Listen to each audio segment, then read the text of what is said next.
Are you all ready? You good? You guys good? Okay. I'm good. You good, John?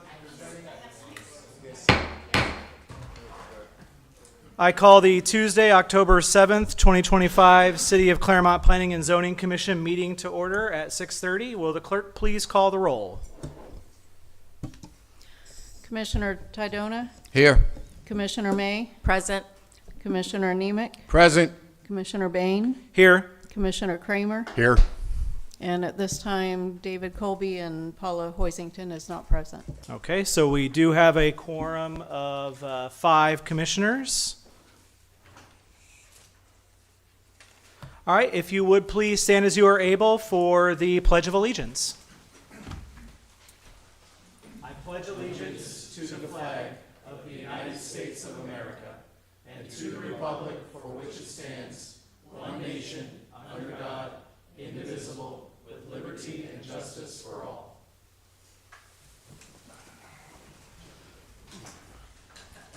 Okay, thank you.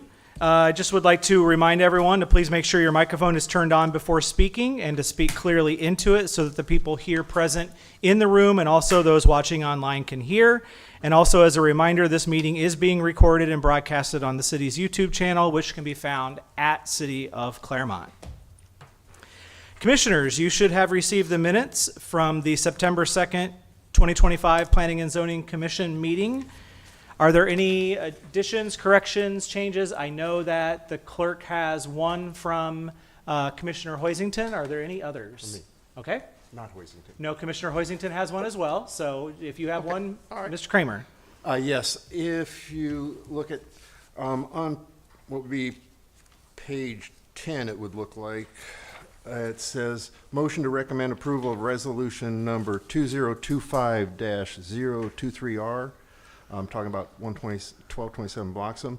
That is a typo, and it should be 2025-024R. Where is this? Right here. Motion to recommend on this page 12. On page 12, not page 10. It says 10 and 12. It says 10 here and 12 there. It's page 12 of the packet. Okay, page 12 of the packet. Okay, About gotcha. halfway down. Gotcha. Motion to recommend, just change it from 23R to 024R. Okay, just had the wrong number. Okay. It's the only thing Anything I- else? That's it. All right. If not, if there's not, will anyone make a motion with those two changes? I'll make a motion to approve the minutes with the change as noted, changing 2025-023R on page 12 of the packet to 2025-025R. And with- 24R. And with Commissioner Hoisington's change of, she clarified her vote of how she voted for that same one. Is there a second? I'll second it. Okay. Any final discussion? Let's move it on. Seeing none, all those in favor say aye. Aye. Aye. Any opposed? Chair votes aye as well. Minutes carry 5-0. All right, we will move on to reports, and since Commissioner Hoisington is not here, we will move and start with Commissioner Tydona.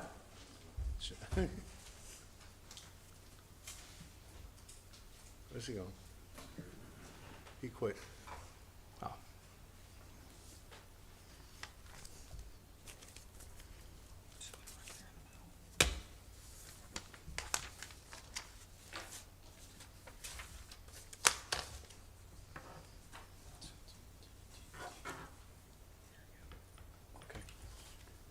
Good evening, everyone.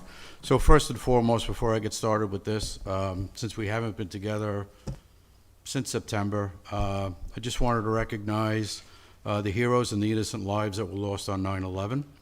I wanted to recognize the loss of an incredible conservative values voice in Mr. Charlie Hurt. And certainly today marks the second anniversary of the massacre in southern Israel. So what I'm about to show you is stuff that I've actually witnessed driving around Clermont. So I'm kind of like, I don't know, maybe spearheading some Clermont safety awareness level stuff for our residents. So this intersection is the intersection of Citrus Tower Road, then of course is 27 onto what I've affectionately termed as Panic Ridge Road. So what you'll find, what I have found, coming up Citrus Tower with the racetrack on the right, is the left-hand lane. When you start to cross 27, you get the folks that are going into Chick-fil-A, and they'll enter into that cutout to go to Chick-fil-A. There are occasions where you've got cars coming down Panic Ridge Road, so there's a delay in those folks making the left-hand turn in. So what winds up happening is 2, 3, 4 cars fill that lane. This lane now backs up into 27. Could you use the actual screen, the podium, so you can point, because we can't see where Sure. you're pointing? Oh, Yeah, there you sorry. go. Thank you. Hold on now. Now we're good. Okay. Now we're cooking with gas. There you go. So if you're in this lane, the left-hand lane, going straight up Panic Ridge Road, there's a cutout here to go into Chick-fil-A. What happens sometimes that I've witnessed is that this lane here will fill up with cars, and then cars back up right into the intersection. So all I would like people to be aware of, just to be careful, is when you come into this intersection, you might want to hug the right-hand lane, so you might be a little bit freer going up. But you still have to worry about the rocket scientist who's going to try to cut into that right-hand lane to bypass all of this. So it's really just a matter of, please be careful, because that cutout fills up quick, and then it just fills up with cars who are in a hurry to get back up the road while you've still got cars coming down here. So real simple. Deep, deep, deep, deep, deep. So the other day, my wife, my daughter, and I went to Bob Evans for dinner, lunch, sorry. And the first thing that I noticed when I came down this road to come in were the 5 brand new stores and some trees and some foliage and stuff like that, which it's okay, it looks pretty, I guess. But the problem is when you make this turn and you start getting into, going into Bob Evans or into Culver's, this just presented one big blind spot, and I'll show you the picture. So when you come around and you want to go into Bob Evans, the other thing you have to be careful of, there's no crosswalks, there's nothing to slow anybody down. There's a stop sign here, I think there's a yield sign here, but ultimately you could just come around and go wherever you want. And it's a narrow road. Yeah, you can get 2 cars side by side, but it's basically an oversized 1-lane road. This is a picture I took from here to the front. So there's your 5 stores. There's all the trees along the side, along the front, and all inside. Like I said, it looks nice. It's cute. Kind of reminds me, if it had a twisty treat over here, it would remind me of another project we were talking about. But anyway, you come in and this is an entire blind spot to anything that's coming at you this way.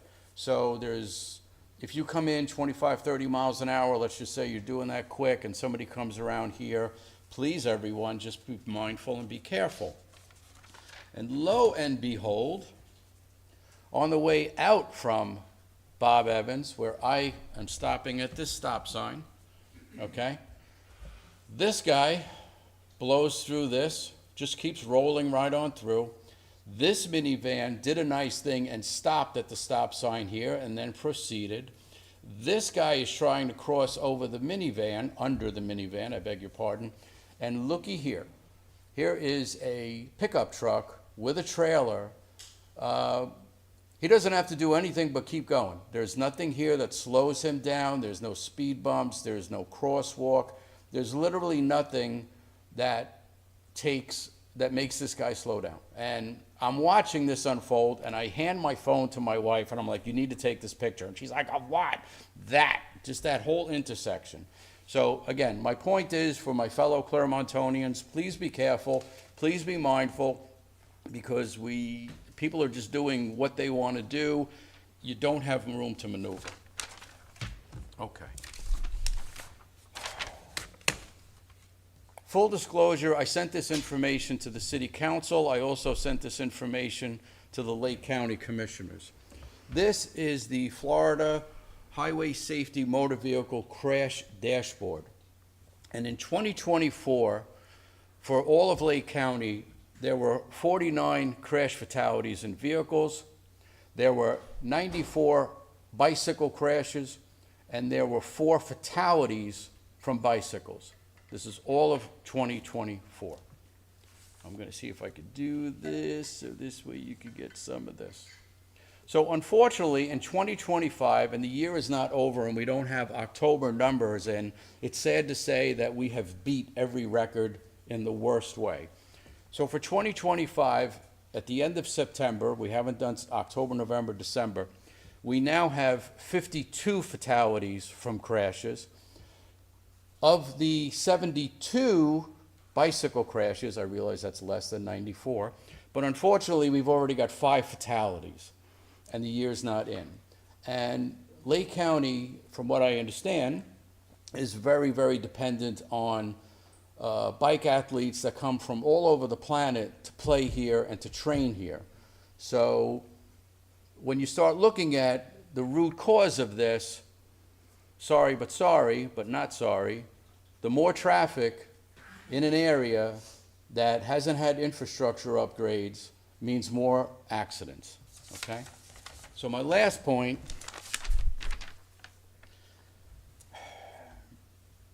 I know I'm not here long, okay? And I can actually do this with this. But we get asked plenty of times to adjust our codes for developers and for different kind of corporations, all right? So we kind of like seem to either bend the rules or we agree to disagree, and it gets hashed out here. But I kind of think that some of the codes and rules may need to be changed or talked about that benefit the residents of Clermont first. Otherwise, it just seems to me that it's like who's ever in the intersection first, or certainly we don't want to be known for the bicycle kill capital of the world. So, and that's my report. Thank you. Thank you. Thank you, John. Commissioner May. I'll try to be brief. And this follows up with John here. So the good news is that we are getting a,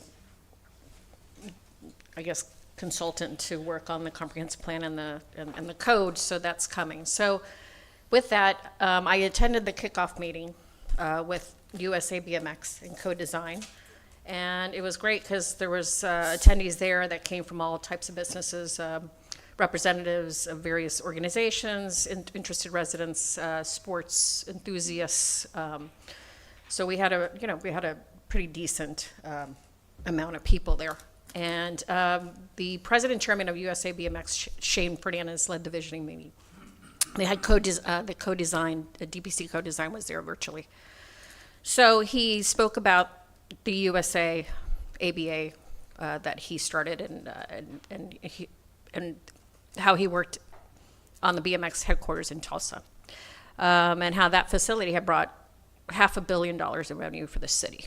And so that was exciting because that could be something that, could happen here in Clermont.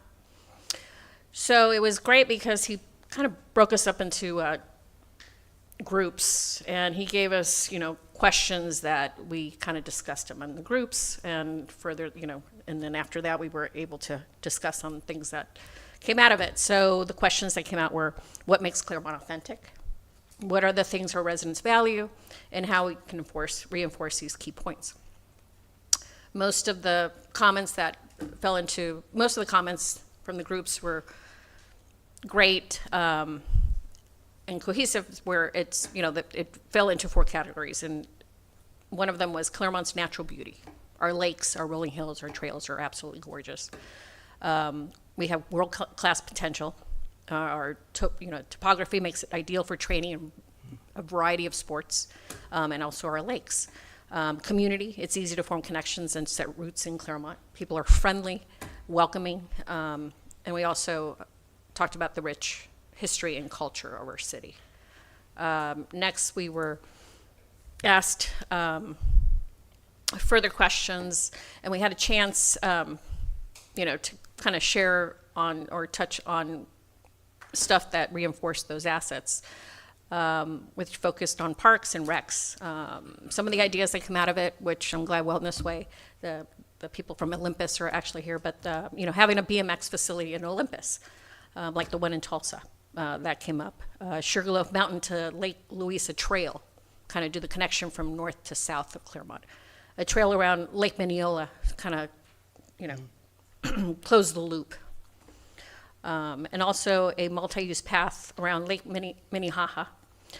So those were, great ideas and continued talks, and there'll be more workshops available for the community, which is, it's great to have input from the community. So this is exciting times because they are listening to us of what we want. So, he left it with us some homework. And we wanted to kind of have more input from related industries here in Clermont. And so if you work or participate in a related industry and could not attend, anyone can provide feedback. So the questions that were left to us was, how do you measure success in your industry? And what are ways your industry specialty inspires growth and affects change? So they're asking people to send ideas. And the email to send the ideas is c2architect@gmail.com. Also, there's also a Facebook page. It's called Strong Towns Clermont. She was in attendance, and she also posted it on her Facebook page. So if there's any follow-up, she's also taking comments, and she'll be passing that off to the people at BMX. The second meeting that I attended was part of my work, was on the Live Local. I spoke to Anthony DeUri, who is with Bilson Sumberg out of Miami. And he is one of the key writers of the Live Local Act in Tallahassee. So he talked about all the different counties, cities, and also the school boards that are opting out. And there is, and just to let the city of Clermont know, there is a deadline to opt out, and I believe it's in January, or the 1st of January. So if we are deciding to opt out of the Live Local, we have a chance to do it, and we have to be quick on it.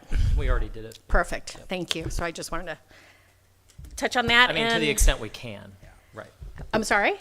To the extent that it can be, it's been exercised. Perfect. Appreciate that. So, and that's all I did. So. Yeah, and if I can just piggyback, that was Live Local came up today in the council workshop relative to legislative priorities. And the council talked about Live Local and SB 180 as two pieces of state legislation. And with regard to the Live Local, there was some thought that potentially there would be a change in how that is written and implemented so that it would only apply to counties that have a population of a certain number or higher or greater. And so hopefully we'll see some changes there relative to how that legislation is changed and or implemented moving forward after this legislative session. Yeah, and I think there's also it's called the Scheinberg Center for Housing Studies. Yeah. And that annual report is updated every year, I believe, and that's the source and determines the local government's eligibility to opt out. Yeah. So I just Yeah. wanted to add that. Thank you, and that's Yeah, it. thank you. Commissioner Nemec. Technically, I have no reports. I just want to piggyback off of Commissioner Sedona. I just want to let everybody know out there, and especially Mr. Sedona, that it's really, technically, that was a great presentation. I've been fighting, and I'm an advocate for the roads and safety of Clermont, so I really could use the help, and I really appreciate that presentation. But City of Clermont, really, if I'm not mistaken, the roads that we own is hardly any, all right? It's the local roads. Like, for example, the roads by Chick-fil-A, that's all state, and that's county, okay? So if anybody out there, please don't take it out on our council, because our council's hands are tied. They're amplifying my voice a lot at the county level. So please write the emails. If you are concerned, write any emails to the MPO, all right? Or to the county commissioners. And you can find anything on the website. Thank you, Mr. Chairman. You're welcome. Thank you, Mr. Kramer. Commissioner Kramer. Good evening. Before we begin the agenda tonight, I just want to take a moment and reflect on a few events that highlight both the best of our community and some of the challenges that we face as public servants. First, I wanted to recognize the incredible turnout we had last week at National Night Out down at Waterfront Park. It was great to see a lot of families there, neighbors, community partners come together in support of our public safety officers. The event was a true celebration of unity, with outstanding participation from the Clermont Police Department, Lake County Sheriff's Office, Fire and Rescue, representatives from our military. It reminded us of how strong this community is when we stand together. I also appreciated seeing several of our fellow commissioners and city council members there showing their support. Events like that really define what it is to be a citizen of Clermont. I also want to take a moment and commend Vice Chair Vince Nemec for his continued advocacy at the county level. Many of you may have seen him recently on the local news speaking before the Lake County Commission about Hartwood Marsh Road expansion. His remarks were heartfelt, focused, and on real issues: safety, accessibility, and the well-being of our residents. Vince, your dedication to representing Clermont's interests and your willingness to stand up for this community are deeply appreciated. Thank you, Commissioner. Finally, I feel compelled to address the recent City Council action approving the Land Development Code amendment concerning the display of the American flag. While patriotism is something that we all value deeply, I continue to believe that this action was political pandering and not good governance.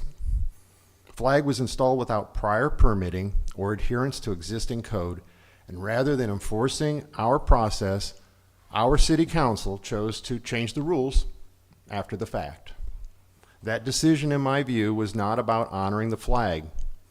It was about appeasing public pressure and undermining the integrity of our planning process.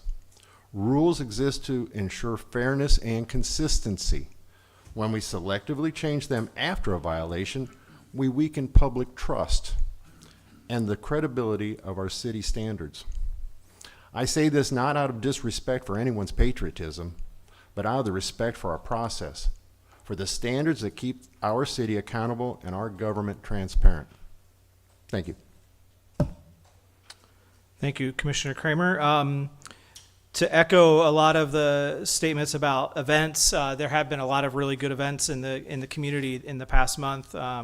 We had Sips and Salsa, Latin Fest, National Night Out, the Mayor's Lunch. I was able to go to, and I tried to go to Bill's Bagels today, this morning, but unfortunately, Councilmember Peterson wasn't there. So there were some of us there, and we had some conversation. But so we tried to be a part of that, and there's a lot of good things, and I encourage people to take part of those that do happen here in the community. I'm surprised my commissioner here to the left didn't bring up the county board meeting next week on the 14th. Do you want to talk a little bit about Hartwood Marsh Road and that being an agenda item at our Board of County Commissioners? Well, yes and no. I don't want to take up that much time. Yeah. Pretty much for those that live in Clermont, we have a little situation. All right. It's called Hartwood Marsh Road. It's one of the main veins coming into Clermont from Orange County. And it's going to be even larger with Wellness Ridge coming down when Hancock opens up. It's going to be a major mess up. All right. And the county level is pretty much telling us they don't have any money. The best part, it was funded in 2007. Funded, ready to go through. Okay. So I'm trying to hit every newscast there is. I'm trying to reach out to everybody. If you could write anything, if you can, in help of support, we need 3 votes from the 5 county commissioners. Okay, by getting that is they're going to take out a small loan. It's very simple, people out there. The interest on the loan is nothing compared to what the cost of the material was. I'm still trying to get the numbers, what the original cost was, and comparing to what the cost is now, do an average per year, all right? And basically, it's only a 2-year loan. So all we need is a small loan from the county commissioners, all right? If anybody saw the workshop today, Clermont is putting a lot of money in the county. It's about time they put some money back into us, all right? Please, we don't need this. If I could get anybody's help in that audience, one email would be more than what I expected. Thank you very much. Thank you, Mr. Chairman. Absolutely. And that meeting is next Tuesday at 9 o'clock in Tavares is when the start time is. I don't know where it is on the agenda yet. But it is something that if you can go to the meeting, you can get a card and sign up to speak. Or if you want to participate via, I think it's Zoom is what they use. You can actually speak from the comfort of your home or your office. Don't do it while you're driving, and make sure that you participate in that because truly, Commissioner Nemec has been a champion in this for up teen years, and it's unfortunate that we're still talking about it. And I hope that we can get some resolution from our commissioners to move forward on this and move forward a lot sooner. With regard to October being Breast Cancer Awareness Month, for those of you who don't know, our firefighter local 4350, the union for our Clermont Fire Department, sells T-shirts. They're only $20. You can get them at Station 3 in that address, 2155 Legends Way. You can pay by credit card or Venmo, and it's a great way to, all those proceeds stay local and go to folks and families and organizations that support those who have been affected by breast cancer. I think something all of us, unfortunately, have experience with our family and friends. So I really encourage you to do that. And they're super, super comfortable shirts. Today at the workshop, there was some great conversation about priorities for the city council and the direction moving forward, working with our legislative leaders. And I wanted to just kind of pay some respect to, and I'm glad to see the conversation relative specific to, we have some items on the agenda tonight about Wellness Way and the impact fees that are being paid out there and how those are being utilized. And for those of you who don't know, any development that comes in has to pay into some funds. Those funds are for parks and recreation, for infrastructure, for police, for fire, and the folks in Wellness Way have been paying significant portions into those funds. And I think there was a lot of pointed questions about, well, how much are those folks in Wellness Way paying, and where are we utilizing those funds, and when are we going to start utilizing those funds to help pay for things like a Station 5 or other infrastructure improvements with water, wastewater, irrigation water, etc. So I think it was long overdue, and I'm glad to see that we started to have that conversation today in that legislative priorities workshop, and hope it continues moving forward from there.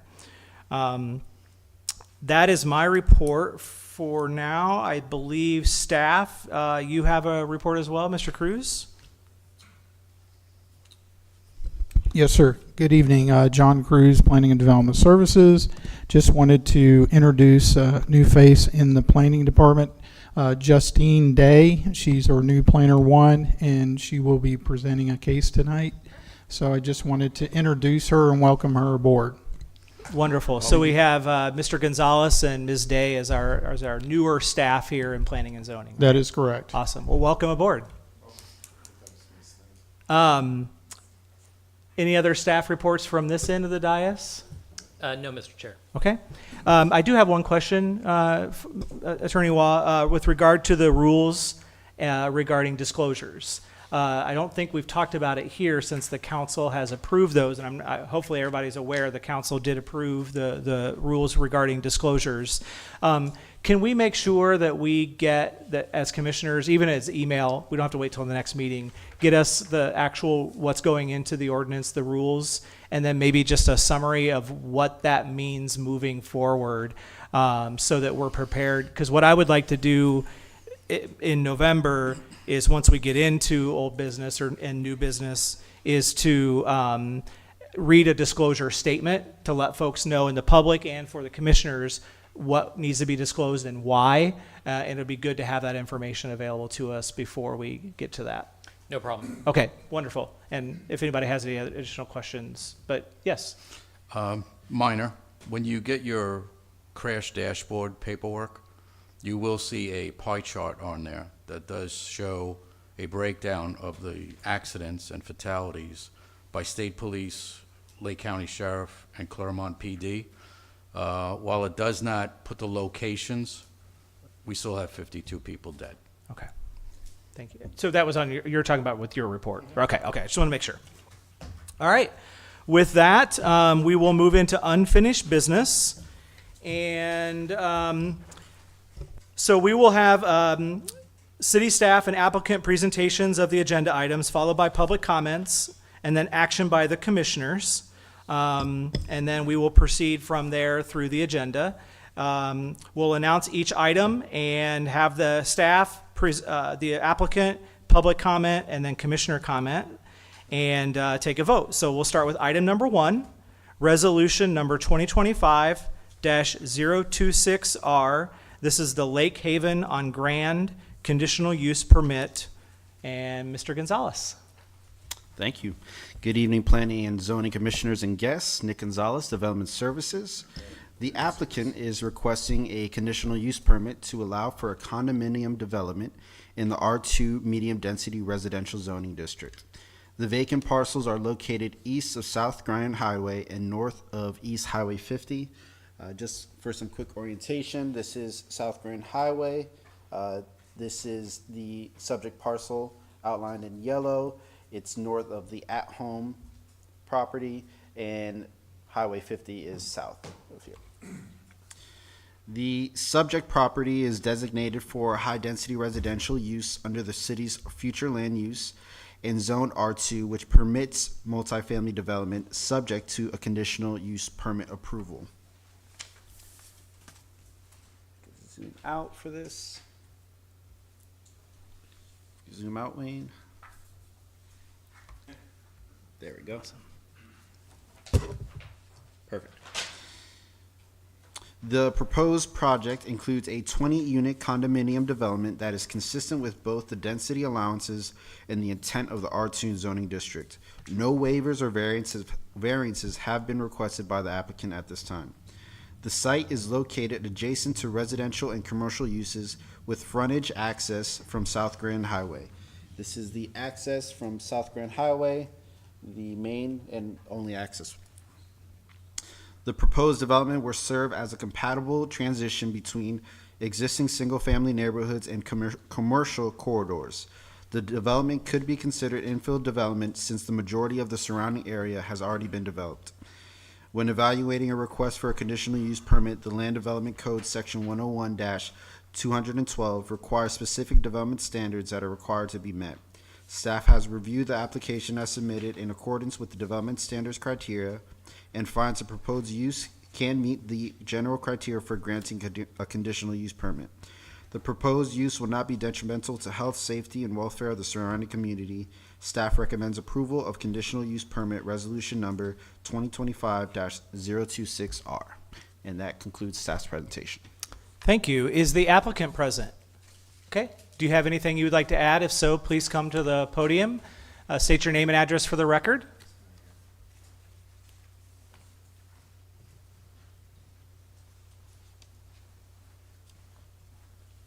Good evening. My name is Joe Zagami, Z-A-G-A-M-E, 230 Mohawk Road in Clermont. I don't have anything additional to present. You see here, we've updated the plan. You now can see the units on there, and a member of my engineering group is here. If you have any technical questions, Julian in the back is going to come forward and answer those if you have any. Otherwise, I have nothing more. Okay, thank you. If you would just stick around and after we get through public comment and get back to the commission, if there's any questions. This is the portion of the meeting where we turn it back to the public. If anyone here would like to speak on this issue, please come forward to the podium, state your name and address for the record, and please limit your comments to this item and 3 minutes or less. Again, anyone here to speak on item number 1, resolution 2025-026R? Lake Haven on Grand Conditional Use Permit. Okay, seeing no one, we will bring it back to the commission, and we'll start with Commissioner Tadona. Good evening, sir. Could you confirm for me how many bedrooms per unit? We haven't made a final decision. These will either be 2-bedroom or 3-bedroom. Okay. I do want to acknowledge and thank you for the landscape buffer, the walking path. the extra parking, although on some of the drawings, I don't see if anything is designated as an ADA parking spot. Okay? I don't know if it was possible, I don't know if you followed up with maybe your engineer or you did to see if there was any kind of walkability to the nearby shopping center, okay? The only other further comment that I have is, last time we spoke, I know you quoted, Lake Sumter traffic planning, and in their mind, this was not going to be a very big impact on traffic, and I get that.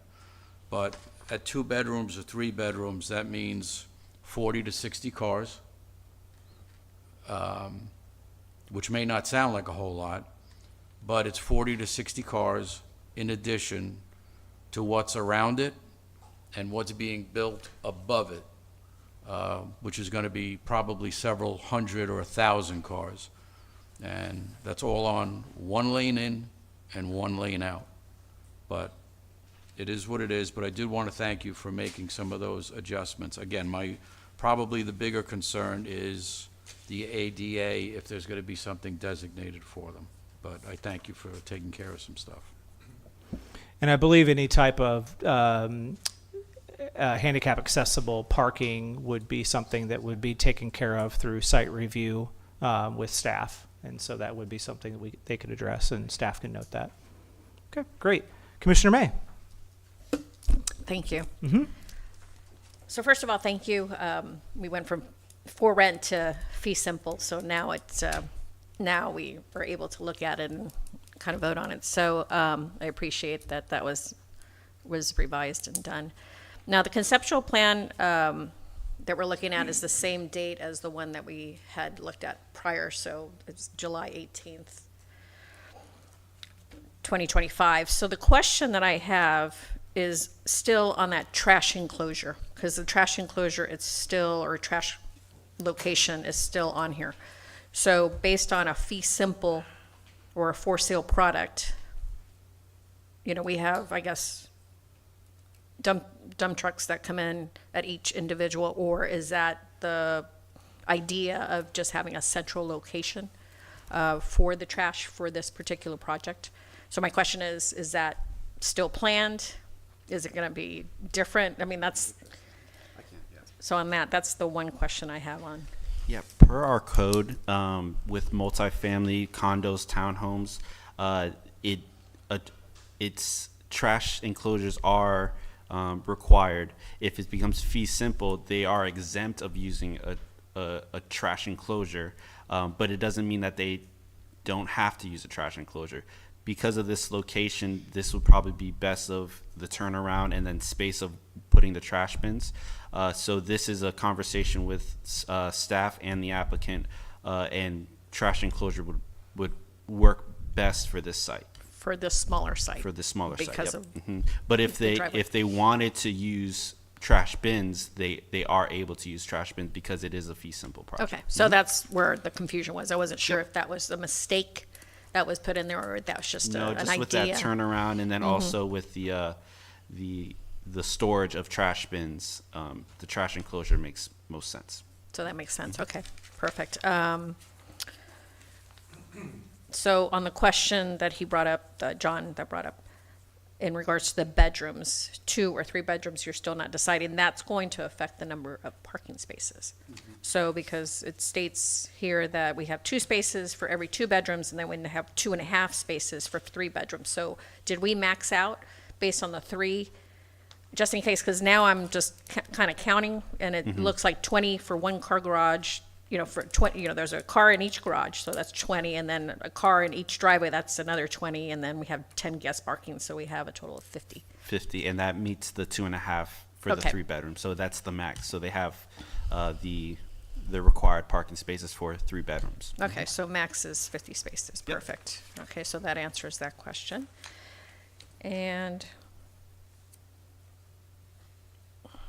then, again, the question about the ADA, that will come up in site plan, so that you guys all answered that.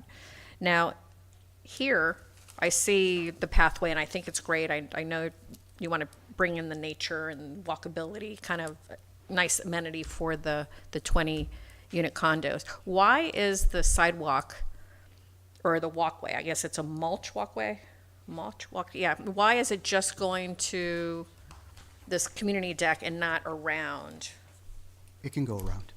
So you'll be just looking at different That's- options. This is just, Honestly, we were under the pressure of time, and my engineers, that was an item that we needed to address, and this is what they came up with, but it makes sense to go all the way around. yeah, I think there'll be a nice Right. added touch And I mean, to. that would only enhance the value of the community. So So this plan here is still a work in progress. That's It is a conceptual site plan, so that was the only thing I had and of concern. I mean, you're trying to minimize any of the tree destruction. I know you're trying to create more nature. Yeah, I am a tree person, not a hugger, but a person that appreciates aesthetics. So I appreciate that. So with all those questions answered, I'm satisfied, so I am good to go with this project, yes. Yeah, thank you. Commissioner Nemec. Thank you, Chairman. Good questions. I just want to follow up on Commissioner May's question. But number one, since we changed a lot on this, and thank you for doing that, sir. Because I remember last time you were here, you didn't understand why we kind of suggested for you to table this. Okay, I hope you understand now, because we would have denied it. Okay. Number one, since you made changes, is this going to be a gated community? we haven't decided. Haven't made that decision yet. Is there going to be an HOA? Yes. Okay. Okay. Yeah, yes, there will be an HOA. No, I heard you. Okay. I don't know if you heard him, but I heard him. Okay, Mr. Commissioner Kramer. I'm just a little question for the staff. I don't see an egress. Is there required an egress with 40 homes? 20 homes? Fire egress in a Do community? you mean a secondary egress? Yes, a secondary, that's what I'm talking about. Is I it- is it believe when fire, Oh, when they get when up they to get to 25? 25. And I know fire looked at this conceptual and they were okay with the, Okay, if Yeah. fire department's fine with it, because I see if you block off that entrance, these 20 homes got no way to get out. None at all. And I suggested at the last meeting, I was hoping that you would adhere to my advice. My other question is, I like that, seeing in your packet that you gave us for the applicant, what's the size square footage of your garage? Yeah, I don't know. It's a one-car garage, a standard one-car garage. Okay. I don't recall the dimensions. Okay, because I could tell you right now, with a lot of properties that we've been annexing, a one-car garage, let's see, they put an air conditioner unit in there, they put a water heater in there, but they can't put a car in there. So that's my question. If you're gonna have all that and you can't come up with the square footage, how am I as a commissioner make an accurate decision if I should approve this or not? All right, because where's that car gonna go? It's not gonna go in the garage, because it can't fit there.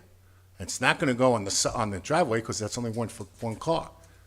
And it can't park on the street, because I believe you said that you can't park on the streets, because that would be a hazard for a lot of reasons. All right, I asked my questions, Commissioner. Let him think about why I asked these questions. I'm done. Okay. Commissioner Kramer. Thank you. Give me just a moment. I really appreciate that you took the advice and are coming back with some changes. To me, the request complies with the letter of our zoning code, and I think we need to proceed carefully to ensure that the implementation details, the ownership structure, access, and drainage are fully clarified before construction, but project seems to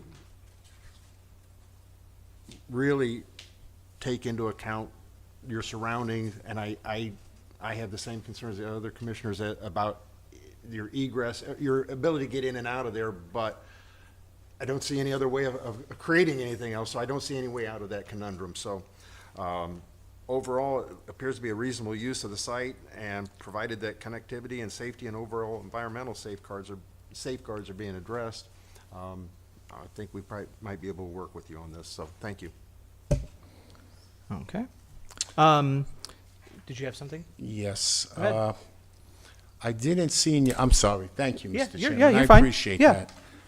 To the applicant, out of your 40, I keep saying 40, it's 20 homes, townhomes. How many are going to be leased out or rentable? Do you have an idea on that? I don't. I don't. Okay. I mean, there are two of us.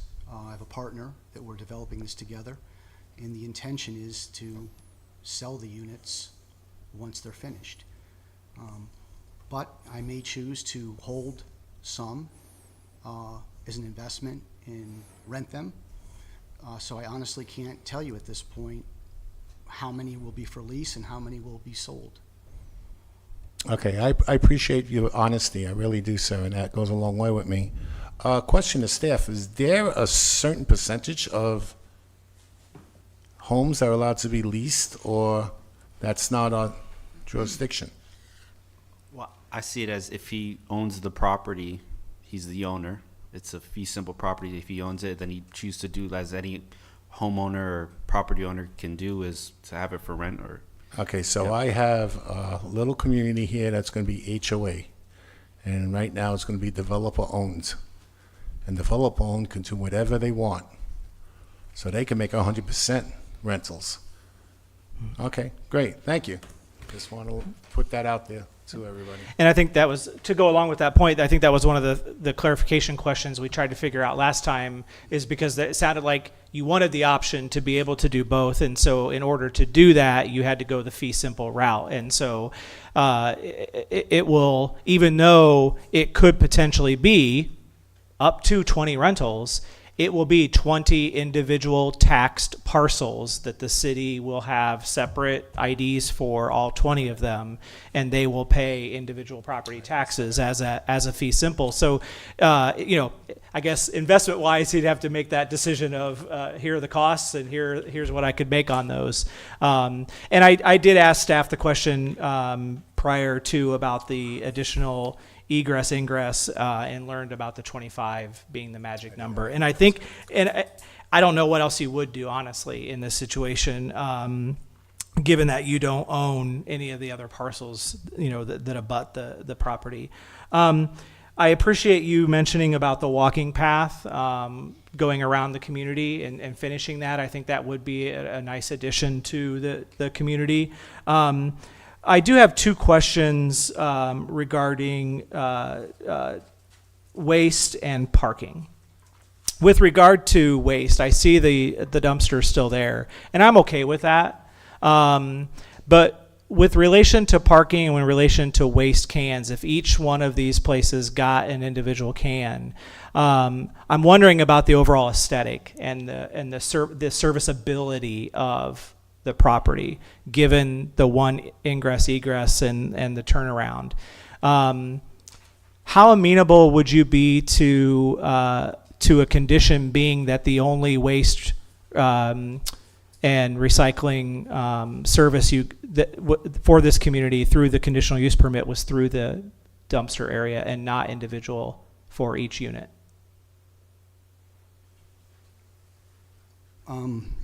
It sounds reasonable. Honestly, I want to do what the future residents of this community want. Yeah. Okay? And I don't know. I haven't, Yeah. at this point, I haven't done enough market research to determine what future residents will want. Okay. If they want a garbage can and a recycling can for their unit, I have no problem giving that to them. If they want a place for dumpsters, for a dumpster, we can do that too. Yeah. I'm really open to that. Okay. But my position is I want to do what the future residents want. and I don't know yet what they Okay. want.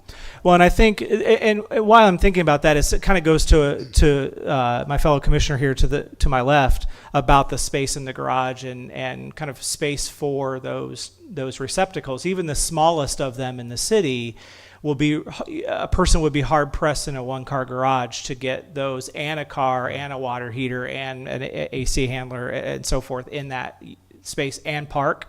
So, I'm just trying to think about aesthetic of the neighborhood and serviceability of the neighborhood so that these cans aren't just all over the place. And that kind of goes into my next point about parking on street and having some concerns about serviceability for public works, whether it's waste management or even police and fire. If there is parking on both sides of that narrow street around those 20 units, how that could really impact the serviceability and response of our staff and our services. I see you do have 10 guest parking spots. And each spot would have a driveway. I'm kind of looking at this as some of our other communities that exist in Clermont that have like alleyways where they don't allow parking in the alleyways, but allowed it on a curbed and guttered street per se, because it's two separate entities. We don't necessarily have that alleyway here. Thoughts on parking and on-street parking in the area? It isn't our intention to have on-street parking. In that No, general no, area. So either no. you have to be in a spot, either Yes, in the driveway yes. or okay. So I think that would go a long way to quell any concerns with regard to and maybe appeasing the ultimate decision makers here, which is going to be the council on deciding whether or not to approve this, to be able to say, hey, we're going to add that walking trail around, and we're also going to not allow that parking to kind of create that serviceability. If you're amenable and not like, hey, Commissioner Bain, this is a terrible idea.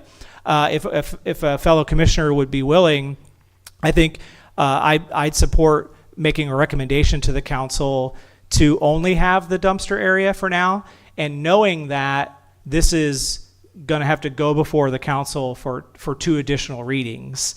And so you would have some time in between those periods to where you could work with your team, work with your marketing, work with your research to figure out, is that going to work for you or not, and make that case, to the council on whether or not to heed that recommendation that we made. Okay. If that's Commissioner yeah. Bain, Yeah. just one correction. There's just one reading to the council. It's a resolution. So Oh, it is a resolution. That's right. So it's not an ordinance. Do we know when this will go on the agenda? 28th? 28th. Okay. Would that still give you enough time? So it's, in my mind, I was thinking it'd be a first reading on the 14th and second reading on the 28th. So the 28th, it would appear on the agenda as a one-time reading. Okay. Thank you for catching that, being a resolution. Would that give you enough time to look into that and make that conversation with the council? Yes, sir. Okay. Mr. Chairman. That's all I have. Is there anything else from my fellow commissioners? Yes, to staff, what is the width of the, to staff? Mr. Gonzalez, what is the width of the road? I would refer to the engineer.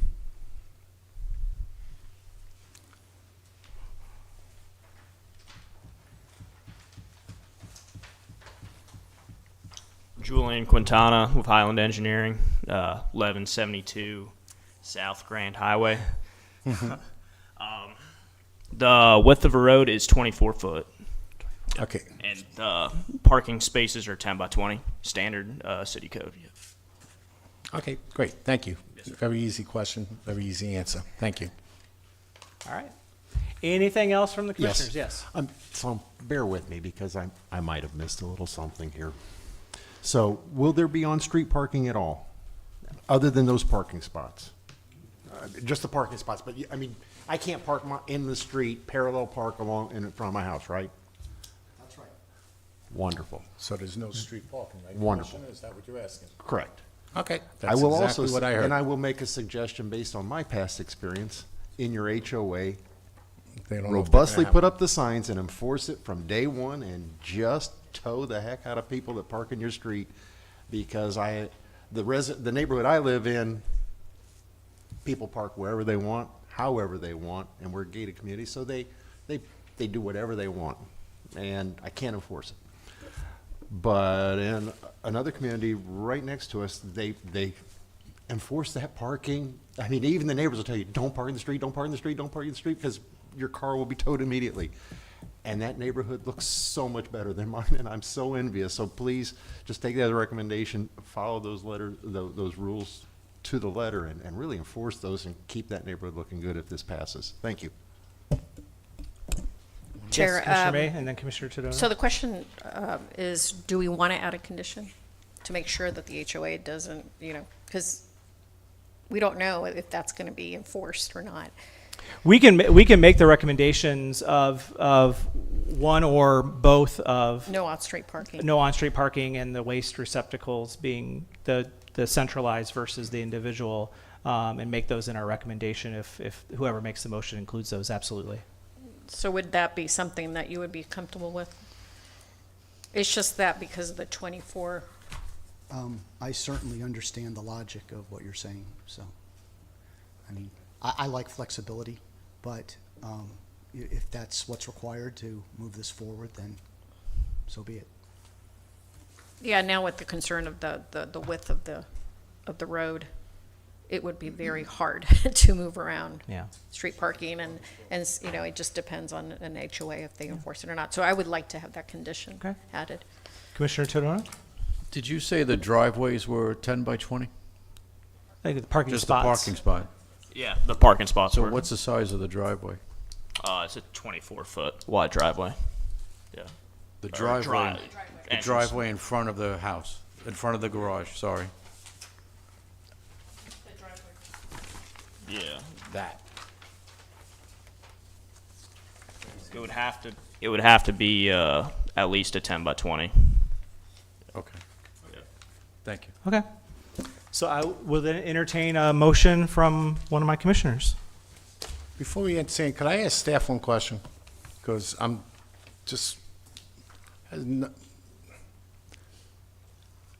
is there a percentage of Airbnb per community?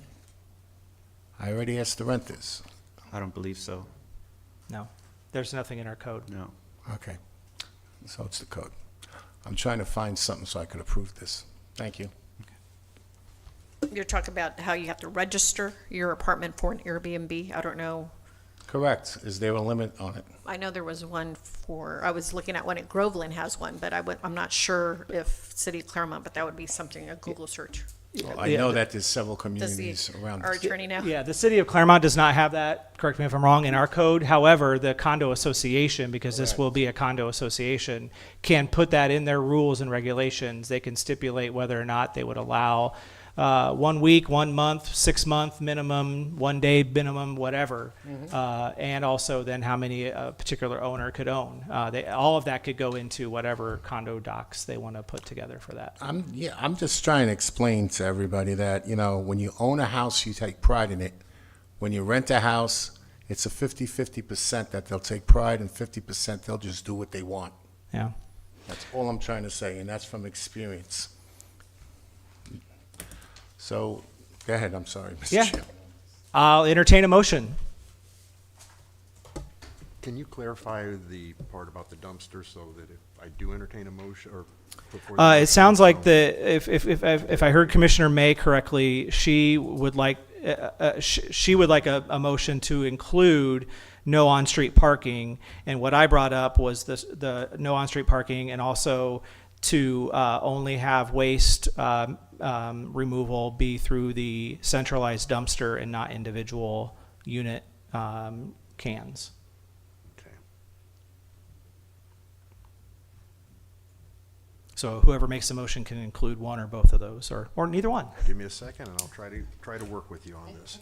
So, I will make a motion to recommend approval of resolution number 2025-026R with the additional language including no on-street parking, and language to include that we only have waste removal through the central dumpster and not through trash cans.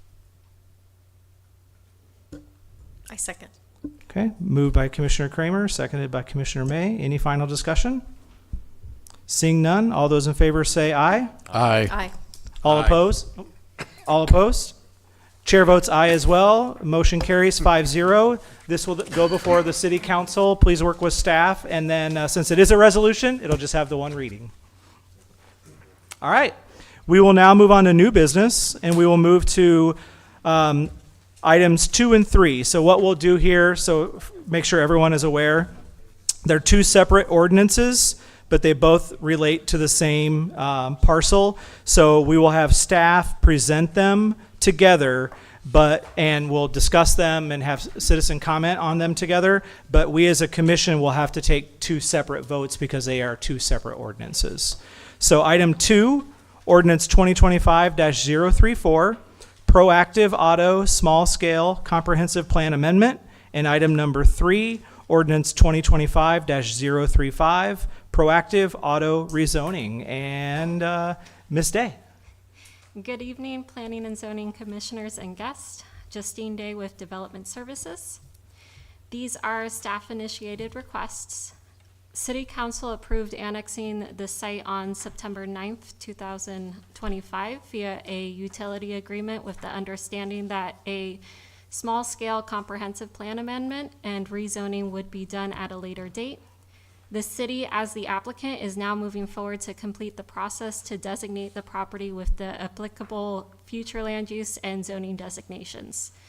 The property is located at 13550 Granville Avenue, east of Granville Avenue and south of State Road 50, and is approximately 2 acres. The property is currently improved and used as an auto repair shop. So if we take a look at the map, we have the site here outlined in yellow, south of State Road 50, east of Granville Avenue. The utility agreement was based upon the facility upgrading their fire protection system and needing the city's water service. The current zoning of the property in Lake County is heavy industrial with a regional office future land use. Just to show you, again, property is outlined in yellow. You can see the Lake County future land use map with the regional office. The property is currently used as an auto repair facility. The compatible zoning with the city would be industrial M1 with a future land use of industrial as well. If you take a look back at the same image, property is again outlined in yellow on the bottom. Industrial is to the north as well as to the south with our future land use map.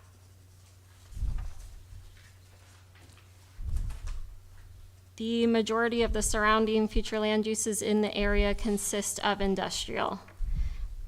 So again, if you look at the Lake County zoning on the top, a lot of the uses are already heavy industrial. And then with the proposed zoning, they would be switching over to that industrial district within the city. And again, you would see that on the north and the south sides. The change in the future land use to the industrial designation along with the zoning change to M1 industrial does not propose a conflict to the existing uses and land uses in the area. The changes appear to be similar to existing uses within the area. The property owner is aware that any future improvements or expansions would result in the site meeting the city's land development code.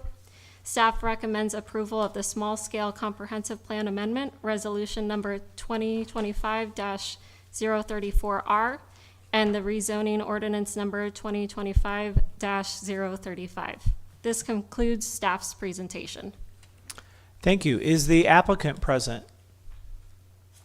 Is there one here for the applicant? Oh, that's right, this is staff, so, okay. You already spoke. All right, then, at that point, we will open it up to the public. Is there anyone here in the public who would like to speak on item number 2, ordinance 2025-034, or item number 3, ordinance number 2025-035, dealing with proactive auto, the small-scale comprehensive plan amendment, and the rezoning?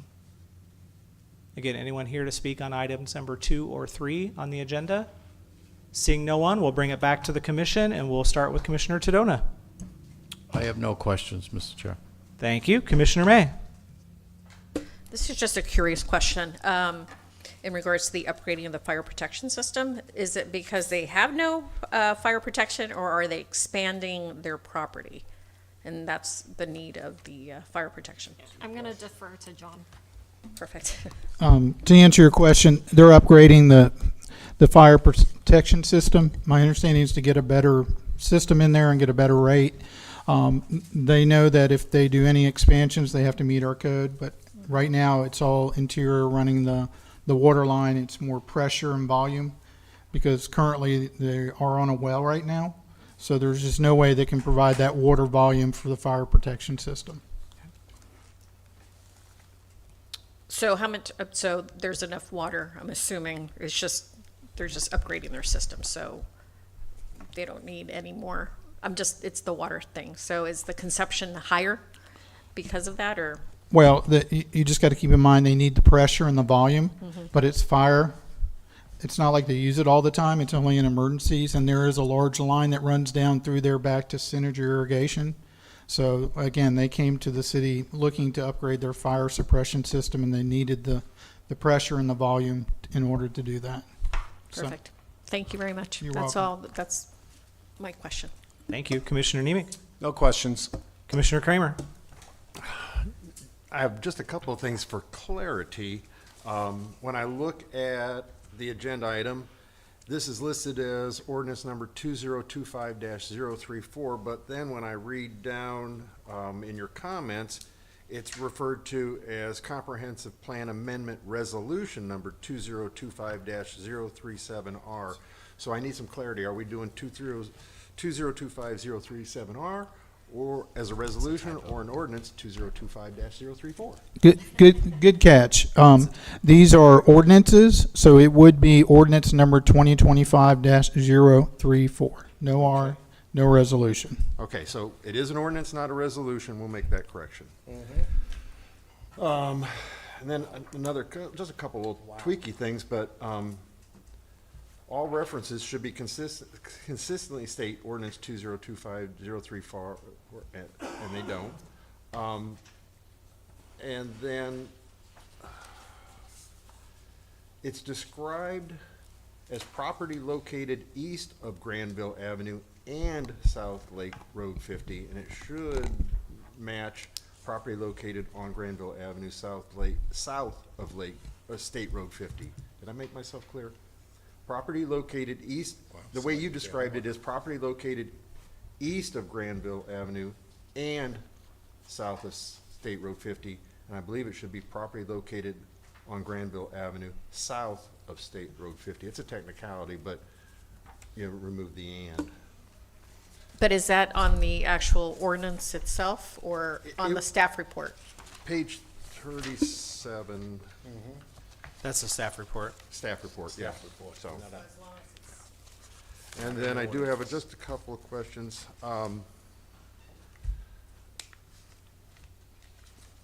Could this, John, could this allow heavier industrial activities in the future? Or will everything remain the same? I'm just saying, once we make some changes, they sell the property, will this open the door for other things? Again, it's heavy industrial now in Lake County, which is more intense than the city's industrial. We don't have a heavy or light industrial in this city. So to answer your question, I would say if anything, it would not allow the depth and intensity that's currently allowed in the county. And it would match the adjoining properties with the industrial zoning. Okay. Well, to me, it appears that seems sound, and basically it's ensuring internal ordinance, that your things are consistent and so on. So, and matches the nearby industrial use. So, I appreciate your attention to some of those details. Thank you. Thank you. And I have no questions or comments.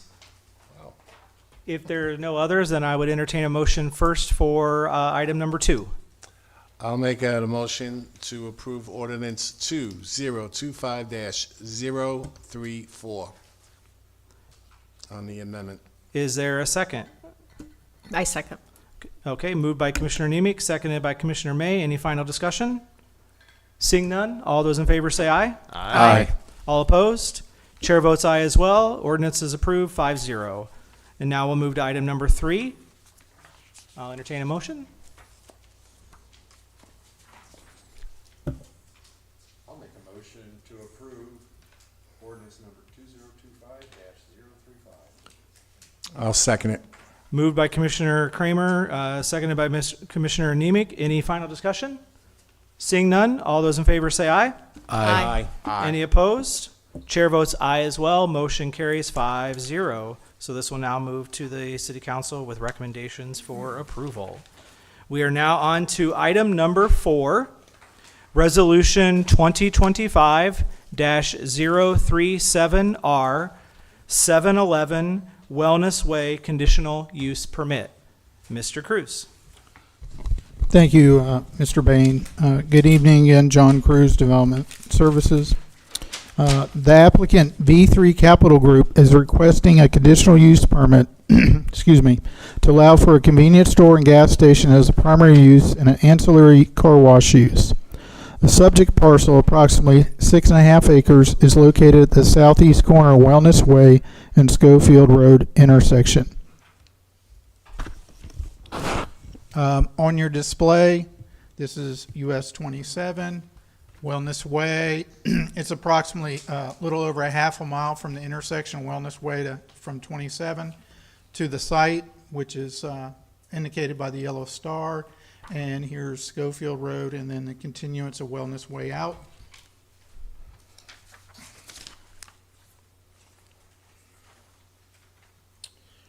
And again, on the display is just a zoomed in area of the site.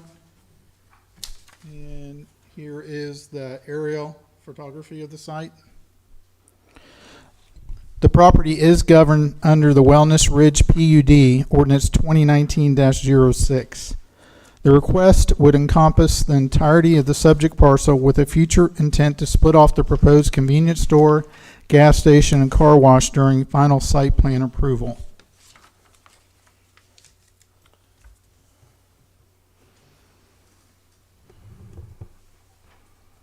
And on the display is the conceptual site plan, again, for orientation. Here's Wellness Way, Schofield, this is north, future traffic signal here, and one over here at Blissful Way.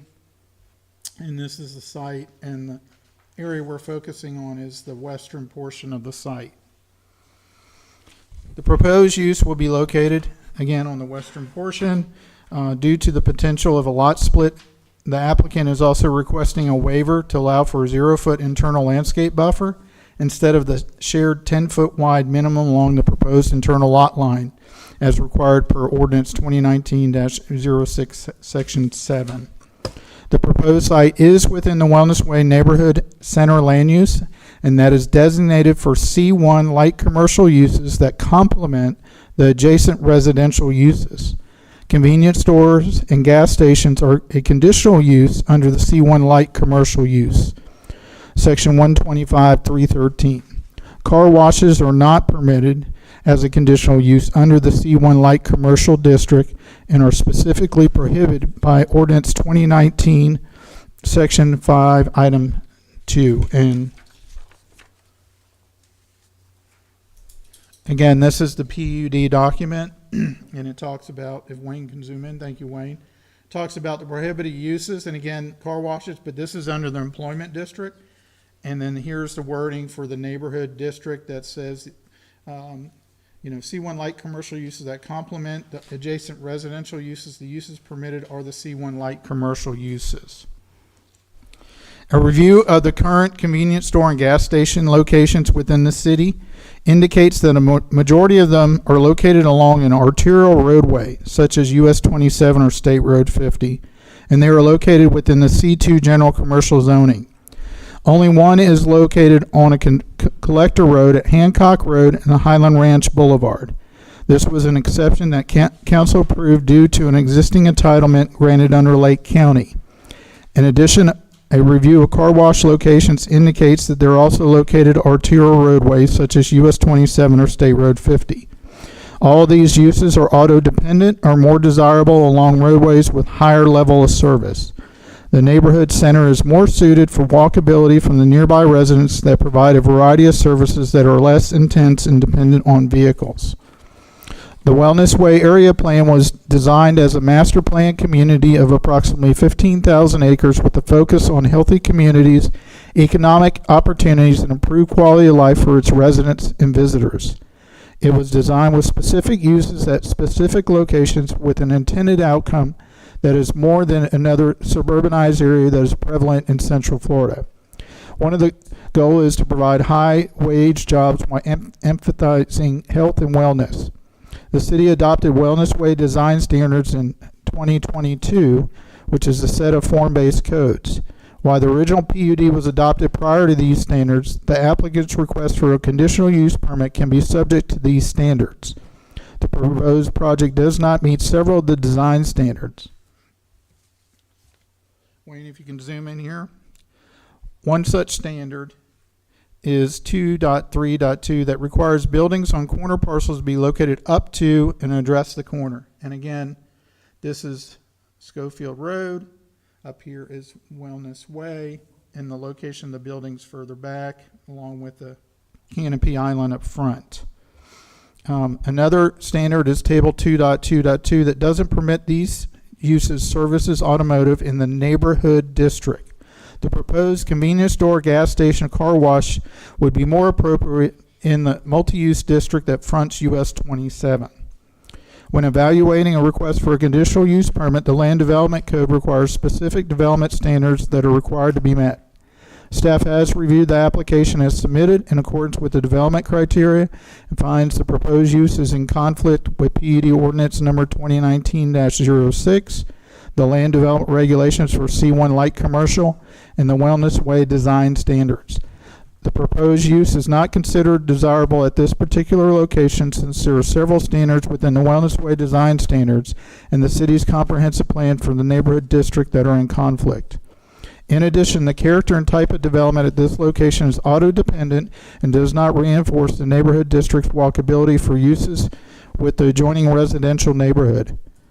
The right in and right out on Schofield, with comments from Lake County not allowing access point from Wellness Way. And let me just point this out, Wayne, if you can zoom out a little bit.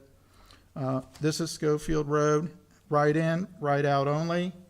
And this proposed access point has not been allowed by Lake County, and it causes concern over ingress and egress from the site. And my understanding on that is because there will be a lighted signal here, and access will be along Blissful Way into the site with a reverse frontage road. Staff recommends denial of the conditional use permit resolution number 2025-037R. That concludes staff's presentation. Thank you, Mr. Cruz. Is the applicant present? Yeah. If you would please come forward to the podium and state your name and address for the record, and then present whatever materials you'd like for us to consider. Thank you. Thank you. Trey Vick, V3 Capital, 3349 Holiday Avenue, Popka, Florida, 32703. Thank you, John, for the comments. I appreciate it. We have a few slides I'll go through, but just in general, I know I've met with staff, I've met with the mayor, I've met with several commissioners, haven't had a chance to speak with y'all yet. This project is complex because the Wellness Way PD is complex in general. So there's this legacy PD plus a new PD. And so the design standards that John's talking about is fully accurate, but it's design standards implemented after RPD is where it gets a little complicated. I think the first thing I'd say is gas stations inherently supply fuel to vehicles. So I won't stand up here and tell you that gas stations aren't auto-oriented. But I will say, as a person that lives in a neighborhood, having access to fuel is a positive. Most people have cars in their garage, not all. Are fuel dependent, whether it's lawnmowers, vehicles, whatever that is for today. What it is in 20 years, we'll see. But I just think that's important. And in a neighborhood, this site is on a hard lighted corner, which is pushing it up towards the commercial. We have commercial development on every corner of that project. And some things we want to address to make this well-designed and protecting the noise and the things that commercial incompatibility that are looking in your codes. We've addressed that we would enhance landscape buffers all along the rear residential adjoinement. We also would enhance hardscape buffers and some additional landscape on the actual corner. We have some pictures I can show you of that. Let's see where this stuff. Yep.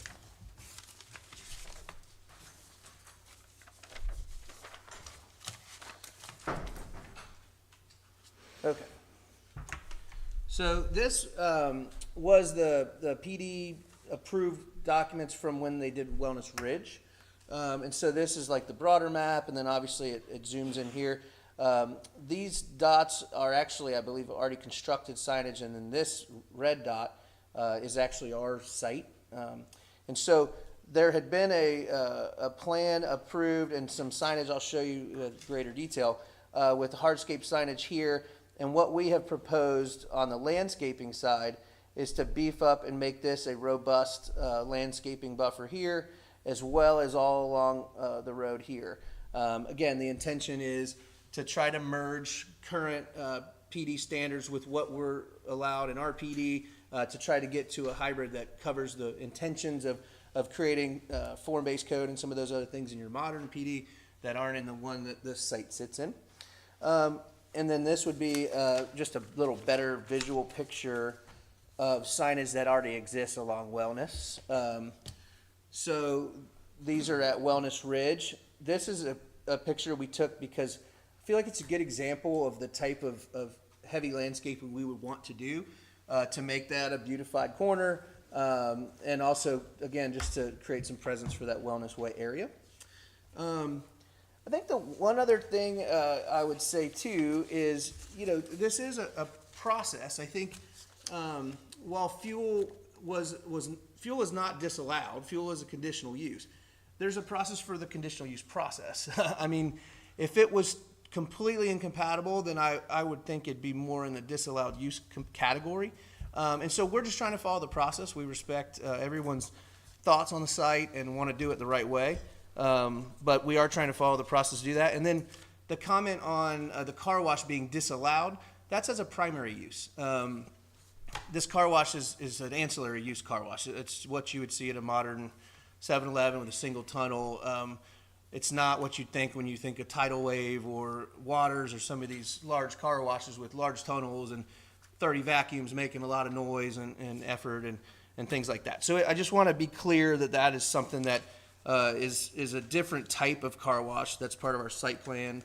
I think the last few things, I know that it was mentioned on the location of other gas stations. Sorry, this is easier done on PowerPoint.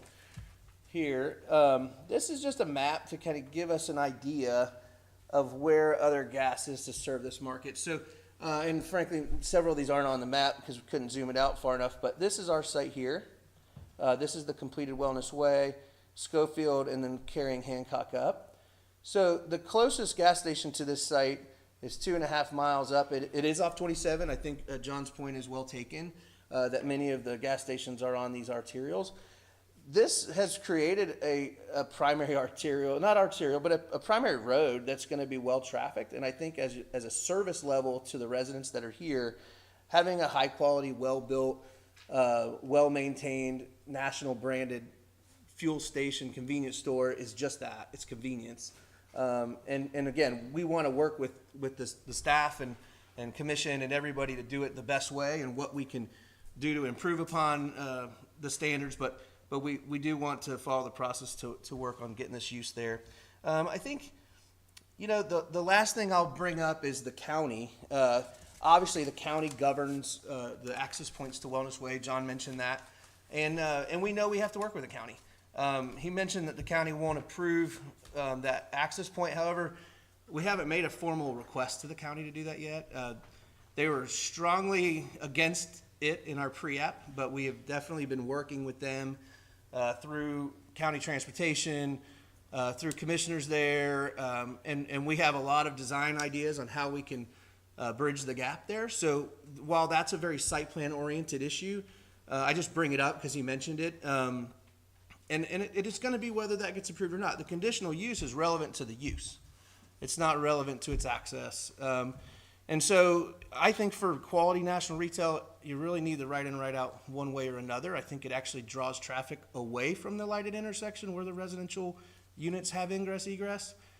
So I think at the end of the day, we'll be able to have a good conversation about design and implementation and find the gives and takes that make this work. But that's just in general, the overview. I don't want to go through the technicalities. You already did on the parking. We're 4-to-1 parked. You know, all the code requirements are met there. So I'll be quiet and answer questions. Thank you. If you would just stick around as after public comment, and then we'll get back to the commissioners here. And if we have any questions, we'll call you back up. This would be the portion for anyone here in the public who would like to speak on item number 4, Resolution 2025-037R, the 7-Eleven Wellness Way Conditional Use Permit. Please state your name and address, and please limit your comments to this item and under 3 minutes if possible. Thank you. All right, good evening, everybody. Luan Guzman. I'm from 2659 Runner Circle. So, first of all, I just wanted to first say that I appreciate all the commissioners saying good things about our city. We highlighted the wellness, the health, the looks, and how it is a family-oriented city. I've been a Clermont resident for about 5 years, me and my wife. This was a town that I chose to raise my family. I have an 8-month-old daughter. I bought this house after I came back from an overseas deployment. I'm very passionate against this development. I've been overseas. I work a lot to get this home and be able to buy this house. I've been exposed to burn pits. I've been exposed to a lot of fumes. I don't want to have that in my backyard. I don't want to have my daughter be raised close to this kind of business. And I apologize, but I don't want your convenience. I don't want to sacrifice my convenience by having my kids being raised by fumes, waste in our lands. And I'm right at the corner. So this is going to be where my daughter's room is going to be looking at a car wash, a 24/7 business that runs nonstop with noise and fumes and things that are going to be detrimental to our health. So that's pretty much what I got to say. I really hope that you guys take that in consideration not for the convenience, but the people that are living in that community and living right behind where that business is going to be operating. So thank you very much. Would you entertain a question from one of our commissioners? Yes, sir. Okay, go ahead. First of all, thank you for your service. Second of all, 2 questions. Yes, sir. And it bases my decision. Okay, number 1, do you own a 1-story floor or a 2-story floor? Negative. I own a 2-story floor. My back bedroom is literally going to be overlooking the development. Is there a wall behind your house and this property? Negative. There is a flimsy vinyl divider between the property and the actual development. Like the 6-foot fencing, Yeah, vinyl correct. fencing? And that's, Okay. you put that in? It is not the standard fencing that you see throughout Wellness Way. The ones that we have is kind of like the personal fencing, the beige. Like if somebody get in their backyard? Correct. Okay. And you stated that you live right in front of or behind along that border? Can Yes, sir. you If I point it out on that map where you live? So I'm trying to figure this out. If you see this big lot Right. right here, Right.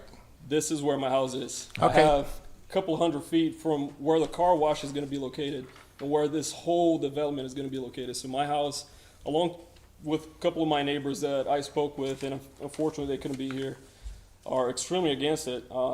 This is where I'm going to be at. Okay, thank you. Yes, Thank you, Mr. Chairman. I appreciate that. Yes, Thank you for absolutely. your time, everybody. Thank you. Anyone else? Please come forward. Feel free to start a line. That way we can get through everyone and make sure everyone is heard. Hi. Michael Curtis, 2725 Runner Circle. I'm actually neighbors with Luan. We just met today, actually, Yeah. for the first time, unfortunately. Oh, awesome. So just been there for, this is going to be my second year now. We're a little further down the road, but I mean, what he said was pretty much perfect. Just to piggyback on top of that, noise is going to be a major issue for us, having a 24-hour business right there. I mean, you're going to have car stereos and people talking and all kinds of things going on. And we move there for a wellness community. People are going to be walking. People are going to be biking. The less traffic, the better. They're putting in a new pass-through from the 429 to the 227, which hopefully is going to divert a lot of that traffic over there and keep less traffic. And then also, I mean, 27 is great. Gas station up there towards the front, perfect. But as far as in our neighborhood, I'm as far against it as I could possibly be. Okay.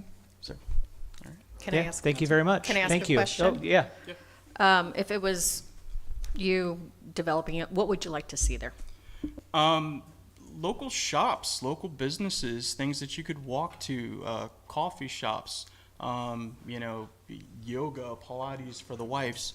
I know my wife would love that. So just things like that, things that are wellness oriented, and things that have a closing time at 7, 8, 9, something like that. It's not open 24 hours. Yep, thank you. Thank you. Appreciate your time. Hi, yes. Hi, my name is Shawnee Lombarski. I'm 2707 Runner Circle. I have some notes on my phone, Please. so maybe looking Yep, down. absolutely. I own a 2-story home as well. I have 2 little boys. Sorry. Not happy, obviously, with this potentially being in our backyard. Calm down.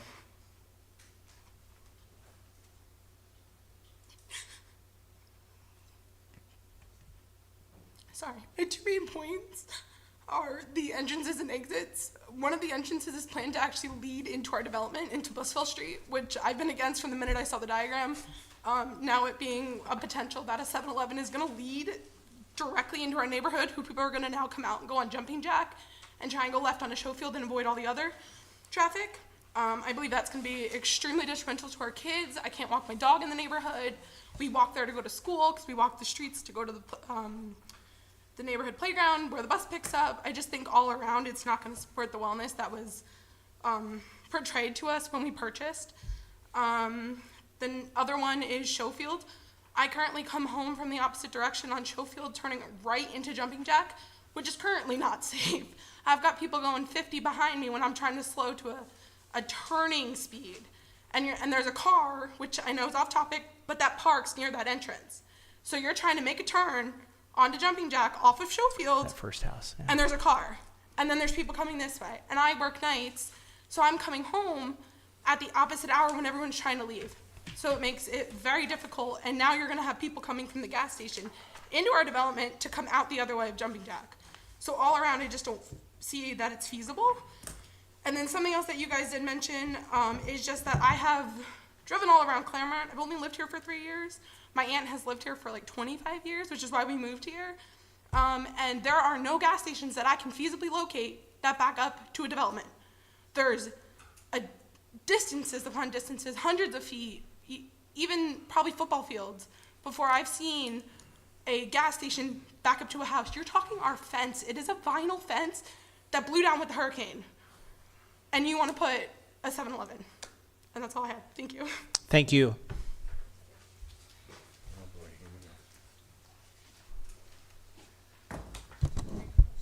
Joe Famasi, 2693 Jump Jack Way, Wellness Way.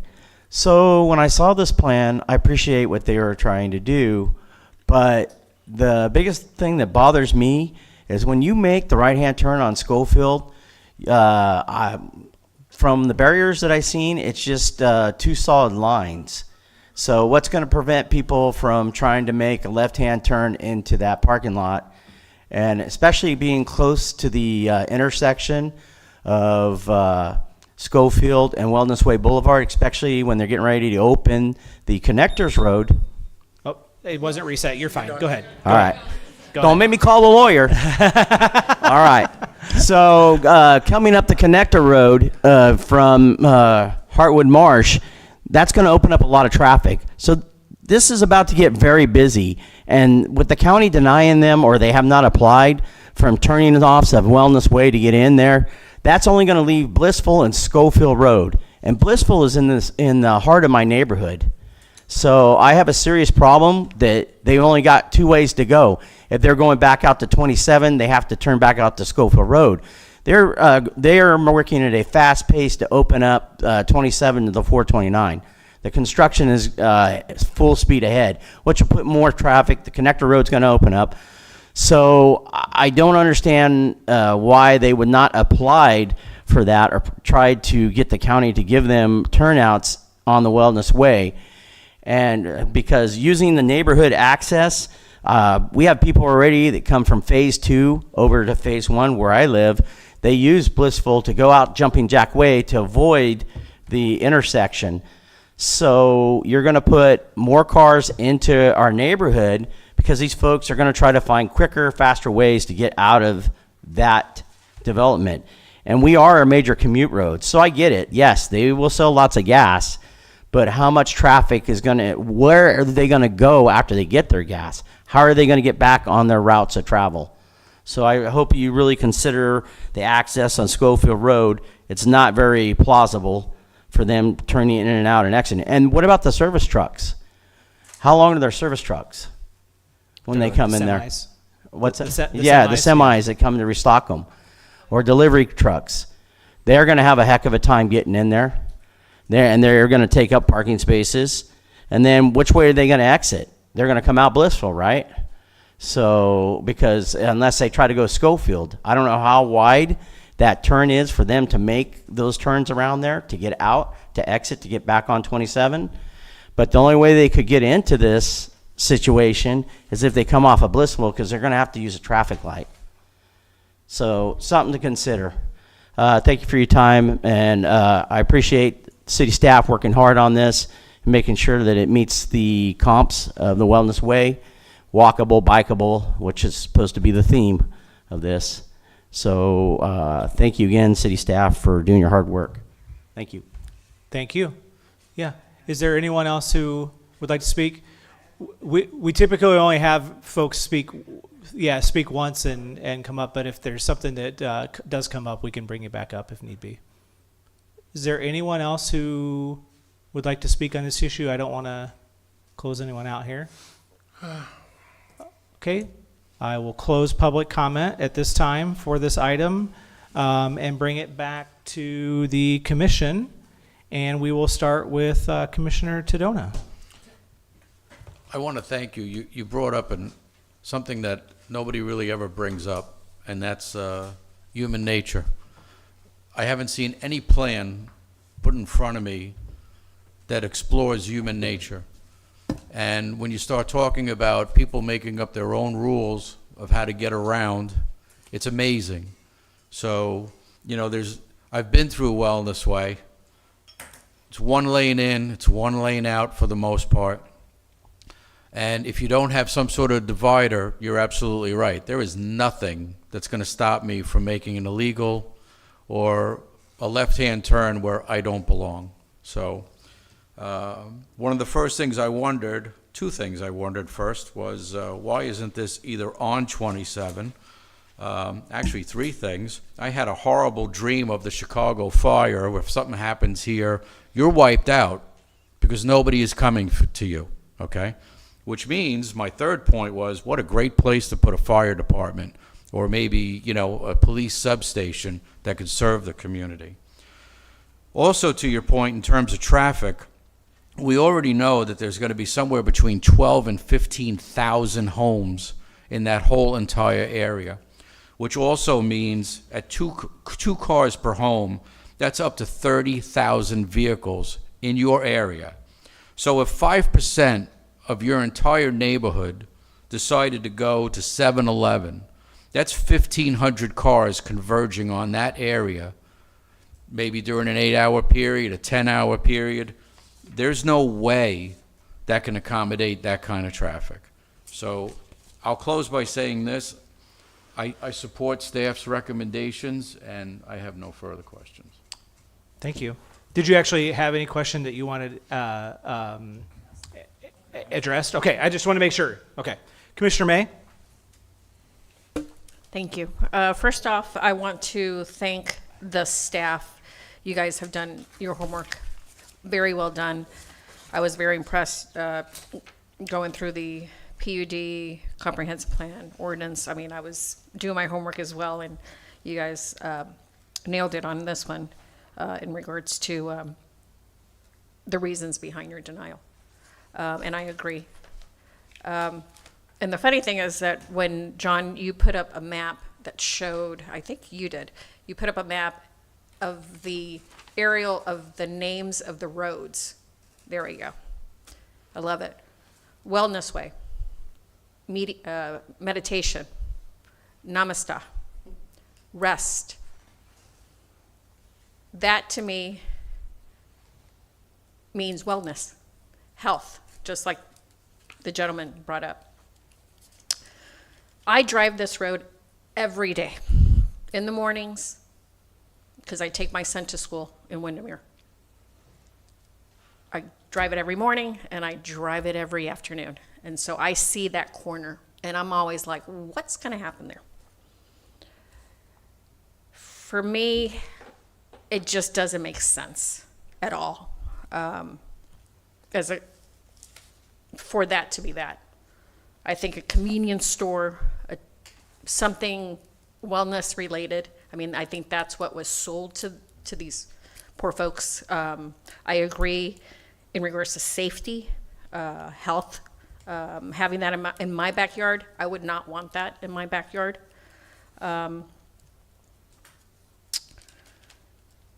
Car-centric, I mean, neighborhood district, I mean, you named it here. It says more suitable for walkability from the nearby residents that provide a variety of services, like a mini grocery store, like a mom and pop restaurant, small boutiques. That's what they want. So for me to see a gas station as my first look when I'm driving into Wellness Way and I see a gas station, it just doesn't sit right for me. And I want to go back to the general criteria that our attorney always tells us to look at when we make decisions. And that applies, and I want to make sure it's on record. It's under section 101.212.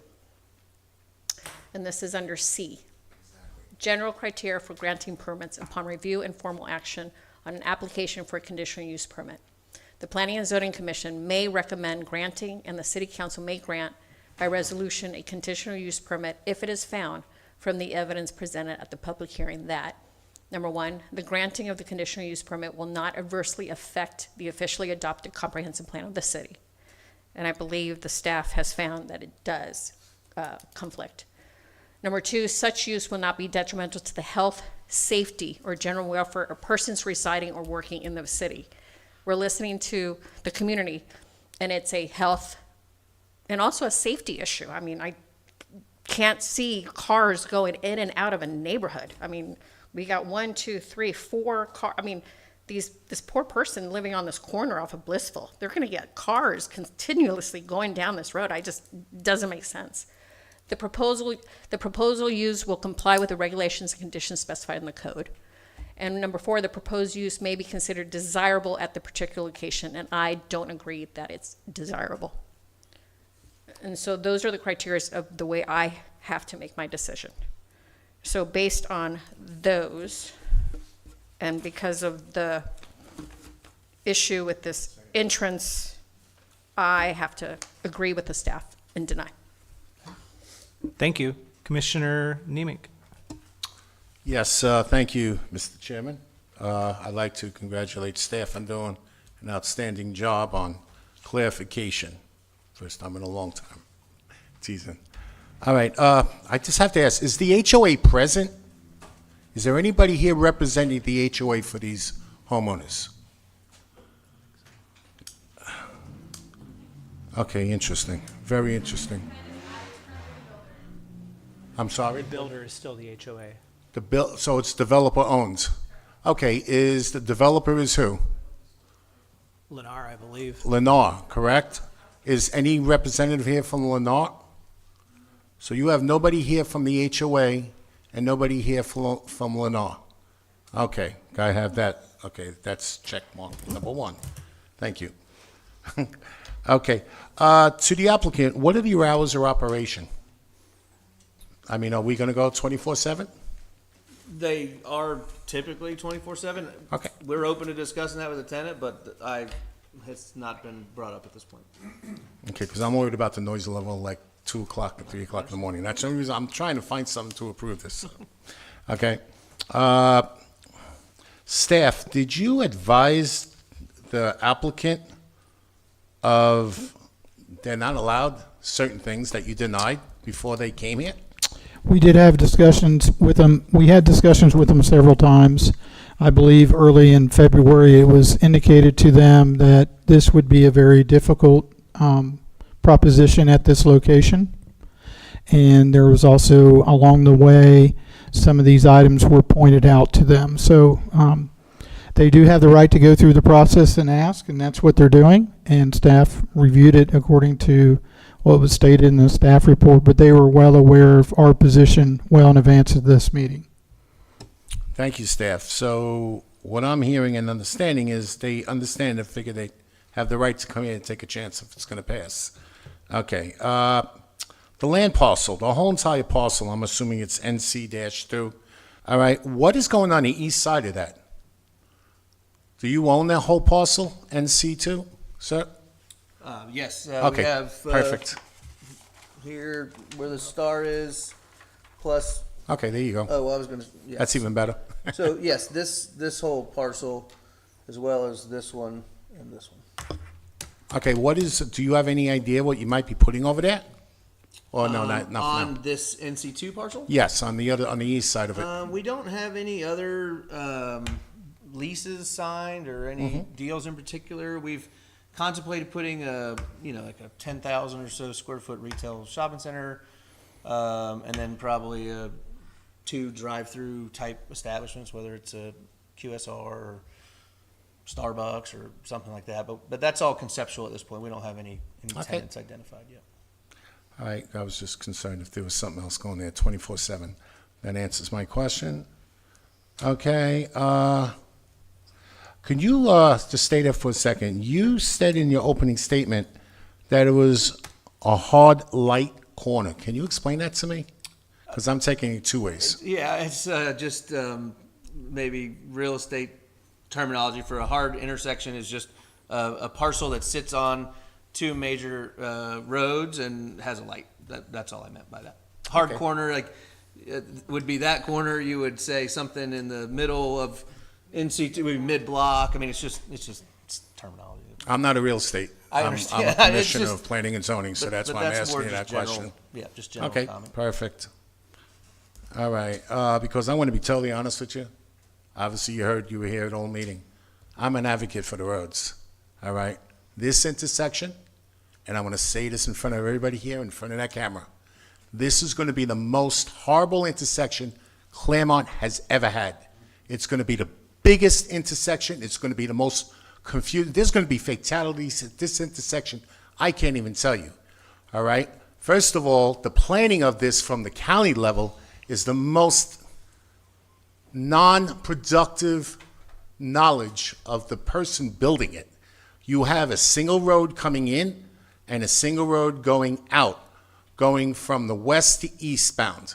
Then you have a single road from the southbound going into a 4-lane road, and that's why they're building this. This I know because I know this map and I know this section very well. Okay? So this, I understand. Listen, look, you're a developer, and I get it.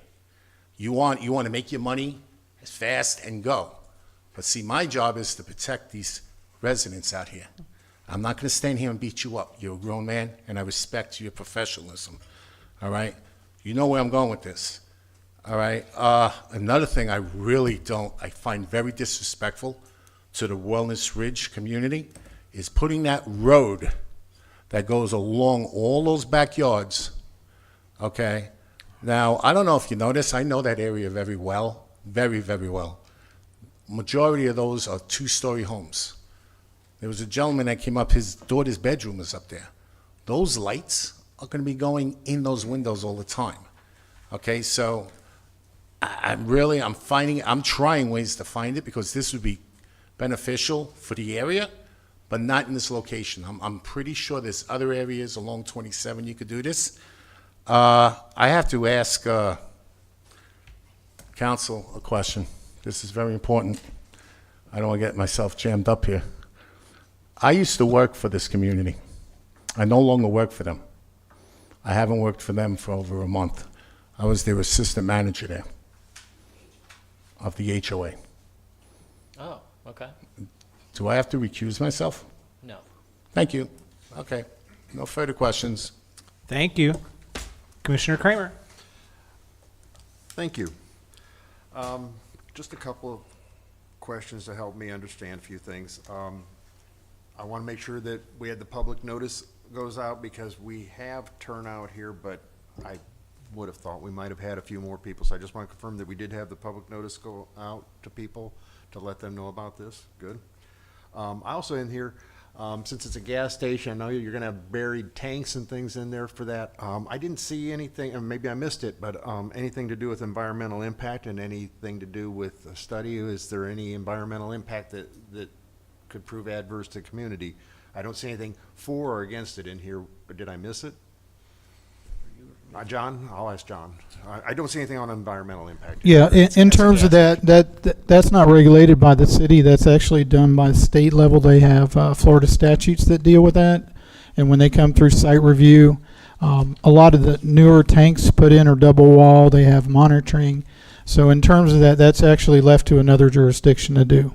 So there is nothing in regards to that. Okay. And sir, you said all four corners at that intersection are commercial use, right?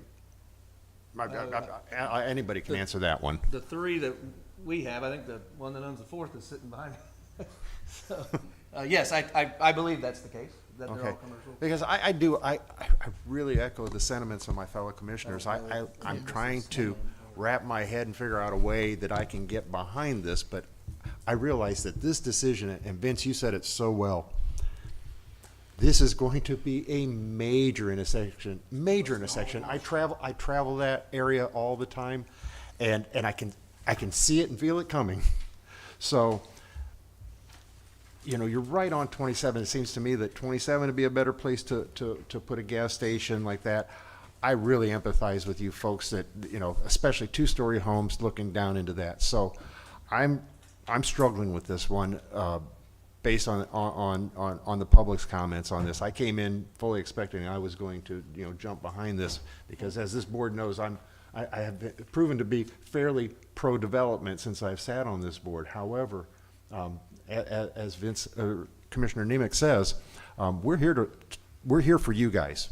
We don't get paid. We're volunteers, and so they can't fire us, and they can't get mad at us, so we have a bad attitude. Yeah, you know what I mean. They can fire us, but no withholding paycheck. You know, I'll be sitting at home, and oh well.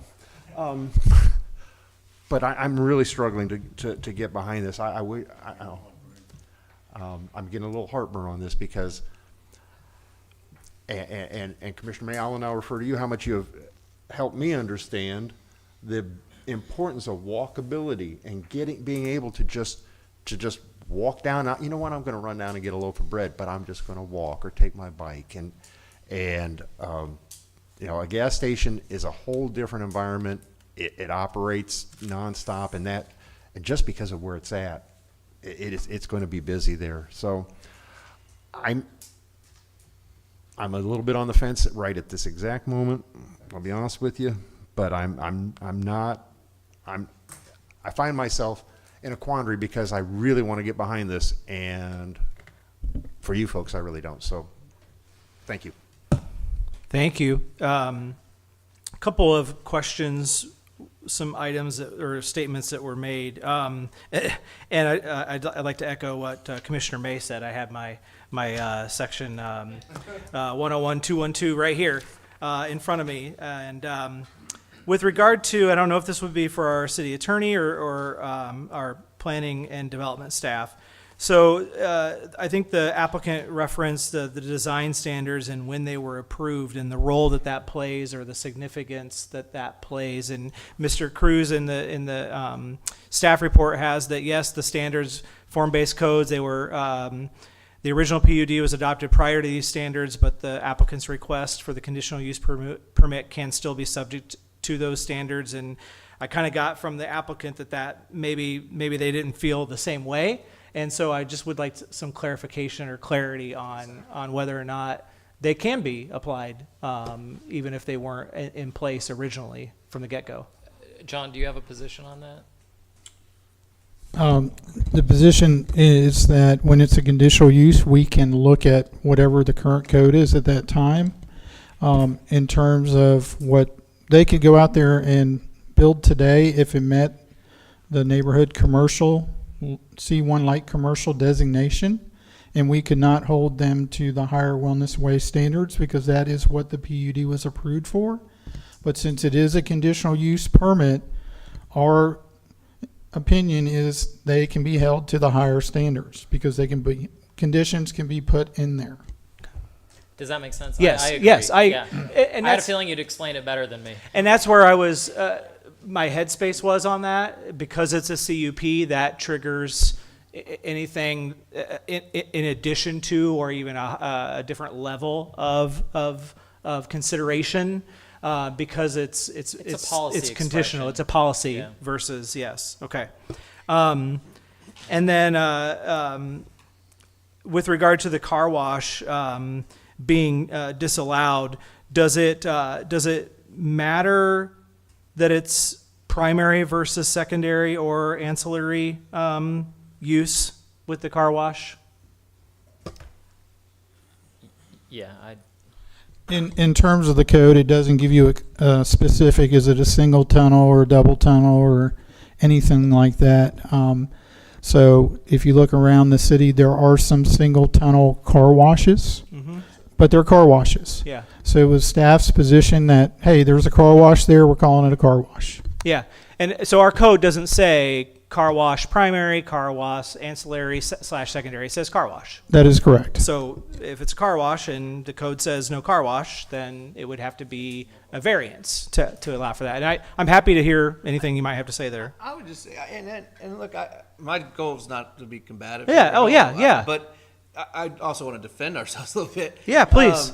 We did meet with staff several times. I told you I've met with the mayor, I've met with commissioners. Like, we've gotten varieties of thoughts on this, okay? And we have not met with you guys in the neighborhood, and I'm happy to do it because this is commercial. It was zoned commercial. It's going to be commercial, and I'm happy to connect and do it the best way that it can be done.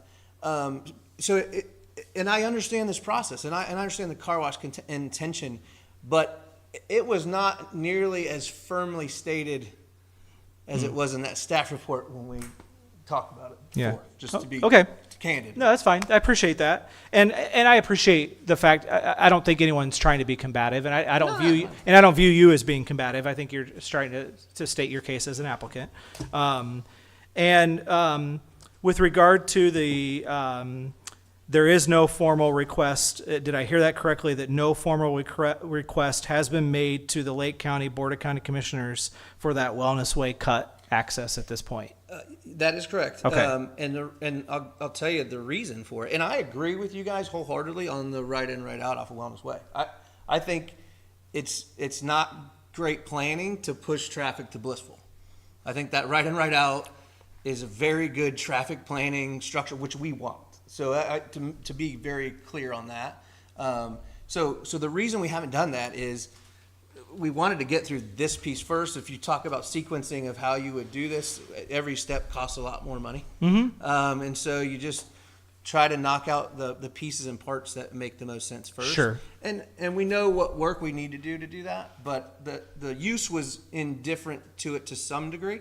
But I feel comfortable. I won't know if I say confident, but I feel comfortable we'll be able to work out a solution because I do think it's good planning. And it does, for clarity's sake, meet county standards for spacing between the lights too. So we're not asking for a variance to their code either. to get that access point. Okay. Yeah, I just, I think because of the unique nature, Mr. Fumasi brought up a very valid point about entities delivering product to the facility, and you know, I think a light truck would probably be okay, but every gas I've ever seen be delivered to a gas station comes at a semi, an 18-wheeler, right? And so even if there is that right in from Wellness Way, if there's a car sitting there to go right and they can't get out, that traffic is waiting for that truck, or they're going to come in through Blissful and they're entering a neighborhood at that point. And I think while I hear what you're saying with regard to use versus access, I think in this case, given the uniqueness of the neighborhood street being an access point, we have to consider that in our process of whether or not that's a detriment or that's compatible as our code reads with regard to a conditional use permit. And then with regard to the hours of operation, I don't see anything in the ordinance here in our packet regarding hours of operation. So, Mr. Cruz, I meant to ask you this before, so I apologize. What does the code allow for this type of facility if there's nothing in the conditional use permit? 24 hours. And that would be for the car wash as well? Correct. So anything, okay. We work off a noise ordinance. Okay. So if there's a noise complaint and it exceeds the decibel readings at certain criteria, then that would be enforced. But in terms of operating 24 hours a day, that they would be able to do that. Okay. Okay. I just think that we have heard from folks here who are present anyway about this, and I think you'd be hard pressed to say if you live in Clermont for, I know I heard a couple folks say only 2 years. Well, hey, we've been talking about Wellness Way for a lot longer than that, so it's definitely been on the agendas in conversation for the entire time you've been here. You'd have to live under a rock if you haven't heard of Wellness Way or some conversation relative to Wellness Way. In addition to that, the next thing that you usually hear about Wellness Way is when is there going to be something other than housing that's going to go out there. And so, I kind of relate this to, like if I'm craving a peanut butter and jelly sandwich, that's what I want, right? A peanut butter and jelly sandwich. I really want a peanut butter and jelly sandwich. But if I'm super, super, super, super hungry and all I get and all that's available to me is a tuna fish sandwich, and it's that or pass out, I'm probably going to eat that tuna fish sandwich. I don't think we're that hungry yet. I don't think we need the tuna fish sandwich. I think we need something that the residents are telling us that they want compatibility-wise in their neighborhood.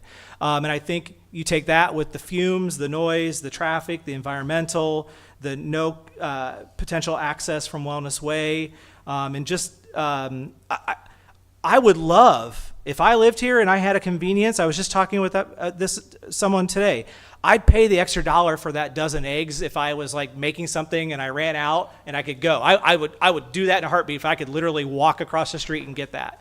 And I think that, I don't want to speak for the residents in this area, but I think that there's a desire from my understanding of folks who live out there that they want something like that. I don't know that this project, given the gas and the car wash, is the complete compatibility of that project. And I hear those concerns, and I think we have to recognize that. So given staff's recommendations for denial, given what we're hearing from the folks who live in the community, I can't, in good faith and conscience, support this at this time. And I open it back up. Any other final questions or comments? Okay, Mr. Zona. Mr. Sedona. Actually, I just want to recognize Commissioner Nemec for bringing up the future development of that property on that side piece. We weren't allowed to explore that with the property that was in front of Dick's that time.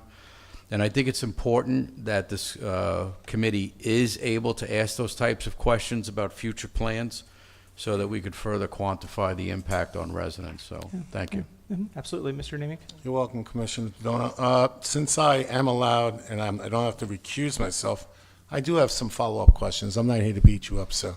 You've been very polite, and I respect that. But this project is a no for me, hard no. Question to staff. What kind of notifications? I only see 1, 2, 3, 4 homeowners. Right now, they have over 800 homeowners there. Now, granted, I know there's a lot of renters and they can't come here, but what was sent out to them? Again, our code requires 150 feet out. We went 200 feet out. We go out an additional 50 feet. The site was also posted with the yellow sign, and there is a legal ad in the newspaper. So we met the requirements according to our code for notification. So if I'm not mistaken, Run is Run, Run is Circle, sorry. Haven't worked there for a while.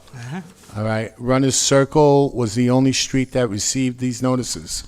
That would be, without measuring the depth of the lots, that's probably correct. Okay. So, no, I'm telling you, there's a lot more than Blissful in that area. Okay, I understand the permission, the 24/7, the decimal. Can you explain to me what the highest decimal we can go is? For example, is like a lawnmower? Is that what you? I can't really address that. I'm not familiar with the noise ordinance that's handled by our code enforcement department. Well, I did run into a problem in my HOA, and Okay. I was told that a lawnmower is considered right at the borderline. So if I hear a lawnmower, especially if my child's house or his house is upstairs at 3 o'clock. That could be There you considered a go. decibel. Perfect example. There you go. Perfect You example. couldn't I'm have indoors. You couldn't have timed it better. All right? I got to thank my wife for that one. She's watching. All right? Honestly, 3 o'clock in the morning, my child is sleeping, and I hear like a lawnmower. I mean, I'm not going to appreciate it. I will tell you, sir, I mean, and thank you for bringing out there's other developers here. I'm going to set precedents. As long as I'm sitting up here, it better be a good project, and it better be good to the neighborhood, because I'm going to say a hard no to it. All right? And I'm serious. I'm not threatening you. I'm being honest to you. Ask who I am, and they'll tell you who I am. I care for the residents. And I hope I didn't get myself in trouble, but I state what I have to state. I'm not being macho. You have a great plan here. Put it on 27, you'll be rich. There's a lot of property there for sale. This is a great property for a restaurant. They'll love you if you put a nice restaurant there with office hours. I'm serious. And don't put like one of these food chain things over there. Put a nice restaurant there. People will come. It's like the Field of Dreams. You build it, they will come. Thank you for being very polite, but I'm sorry, I have to reject this. Commissioner May. So going back to that, so in my work, I am a commercial broker, so I understand the reasons why you're probably putting a 7-Eleven there, because it's nice triple net and Everybody wants to be rich. nice lease. But what we try to do and what I try to do with the developers that I work with is definitely have the buy-in of the community, especially the ones that are backing up. So it would be great, and have one of the council people go with you and have buy-in and just ask them. That's why I asked that gentleman, what would you like to see? Yeah. And then that's where you can go out and just start calling Fresh Kitchen and Fresh, and Boulé and all the healthy stuff, and Trader Joe's. People have been asking for a Trader Joe's, and that would be awesome. Grocery store across the street. So yeah, so I'm just trying, but just having the buy-in of the people really is key. So I just wanted to add that. Completely agree. We do a lot of development. We do a lot of community meetings, and sometimes it's difficult as a developer, because the general answer is like that field is going to always be better than anything I can build. Like I could build it as good as you would ever see, a project of best architecture, and no one's going to want it in their backyard with their child on the second floor. I mean, Yeah, not in my backyard. It's not something I can do. Appreciate that. I mean, real quick, I'm sorry, Mr. Chairman. I know you didn't speak to Lake County, and you just stated communication. Since this road is going into the property of Wellness Ridge, did you ever get in touch with the Wellness Ridge developer or We know the Wellness HOA Ridge there, or developer, whoever's in charge of it now? We're happy to. I mean. Oh, part so of- you did not then? No. Part Okay. of the process would be to figure out where we've got. I mean, this is step one of many other steps. So I'm not against doing it. I'm happy to. No, I understand it. I'm not saying you're not a seasoned player, because you are. I just figured you would have done that before you came in front of us. I mean, I'm trying to. Sometimes Okay. It depends. You just have to go off your gut whether you do it before or in the process. I'm trying not to beat you up too much, so. No, I'm I'm pretty just tough. trying to help you out here, and you're not answering the right questions. I'm sorry. Well, I'm just being honest with you. I could lie to you and That's tell it. you I did. That's why I'm laughing with you. Yeah. Okay. All right, Commission. If there are no other additional questions or comments, I would entertain a motion. And again, if you want to vote to deny, we still make the motion in the affirmative and then vote against. I'll set for a motion for resolution 2025-037R for approval. Moved by Commissioner Nemec, I'll second it. seconded by Commissioner Kramer. Any final discussion? Seeing none, all those in favor say aye. Aye.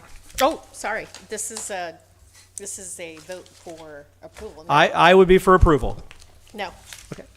No aye. Okay. All I those take that back, opposed? sorry. You're good. All those opposed? Deny. Deny, yeah. Denied. Chair votes nay as well. Motion is not approved, 0-5. This will still go to the City Council with the recommendation of denial from the Planning and Zoning Commission. It is a resolution, so it'll only get one reading. And staff, do we know when this will be on the agenda? It's scheduled for October 28th. Okay, so it's scheduled for October 28th, but please make sure to check. It's a resolution, so it just gets one. So please make sure you check the City Council agenda page to make sure whether or not it's on the agenda for the 28th, and we'll go from there. Okay, thank you. Yes. Mr. Bain, Yes. the applicant did indicate to me that they may request a continuance. We haven't ran the legal ad yet for the Okay. 28th. Yeah, I'd like to spend some time with them and. Okay. You know, I think that's good. Smart. I'd rather do it. Yeah, absolutely. And so that just goes back to that point. Make sure you check the city clerk's, the agenda page under the city clerk's tab on the website to make sure you know when it's going to come on the agenda. And hopefully the city, someone can reach out and make sure folks know. Okay? All right. We will move on to item number 5. Ordinance number 2025-031. This is the Olympus PUD Master Sign Plan Amendment. And Mr. Cruz.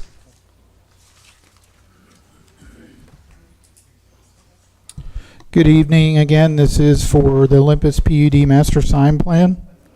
The applicant is requesting City Council approval for an overall master signage plan as part of the existing Olympus PUD ordinance.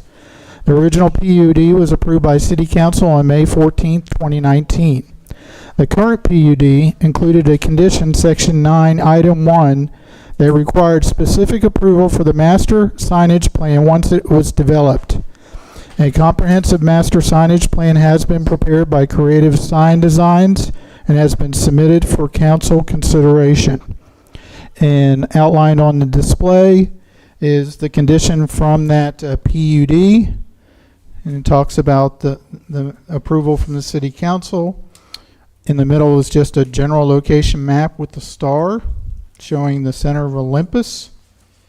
And we'll talk about this in a minute, the ARB review.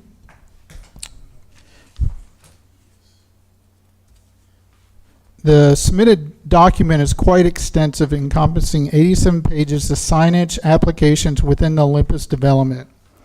In reviewing the document, sign specification tables are included that indicate sign type, sign classification, sign location, max height, and much more. It has been noted that all signs must comply with dark sky lighting rules as well. The Olympus project is a master plan community that has a unique vision with adopted architectural standards in place. Currently, there is an architectural review board that reviews projects and plans prior to city submittal and provides a sign-off as part of the permitting. And going back to the first thing I showed you, this is the ARB coordination sign-off. Due to the complexity of the proposed signage package, with City Council approval, staff would request a signed letter or stamp of approval from the Olympus Architectural Review Board as part of the sign permit process. This would allow staff the ability to cross-reference the sign type within the master signage plan while going through the permitting process. If a sign permit doesn't include the ARB sign-off, the sign permit would halt until one was approved. Staff does not oppose the master signage plan. If City Council decides to approve, staff would request the ARB sign-off as a tool to ensure compliance with the master signage plan during the permitting process. To document the approved master signage plan, it was determined that the PUD ordinance would have to be amended to include language the master signage plan was approved by City Council and where to find the recorded document. This change is found under Section 9, Item 1 in Ordinance 2025-031. This is why we're bringing this before Planning and Zoning, and City Council, if approved, would be completed with the master signage plan in that ordinance. This concludes staff's presentation. And if you'll allow me a little flexibility here, I just want to ask for clarification, because I think it is kind of, this is unique in the sense that it's not the whole ordinance, it's a section of the ordinance. So this is, correct me if I'm wrong, Mr. Cruz, this is not proposing the master sign plan for Olympus. This is an amendment to the master sign plan, and that amendment is page 109 of the packet, which is section 9, number 1, the red language that we have. And I don't know if you have that or if No, yeah, I'm familiar with it, and it says blank pages and book. Yes, that is what this is. This is it's an amendment to the master sign plan, and this is the amendment. They have brought forth the master sign plan for consideration for City Council approval, which states in that condition, and if City Council approves it, we have to have a way to record it for searching. Correct. And this one condition is changing the ORB and page number to where this recorded document will lie, so people can look at the master sign plan.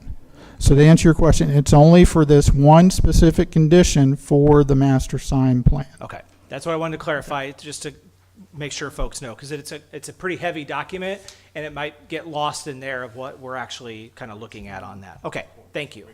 The applicant, would you like to come forward and state your name and address for the record and share any information for the commission, please?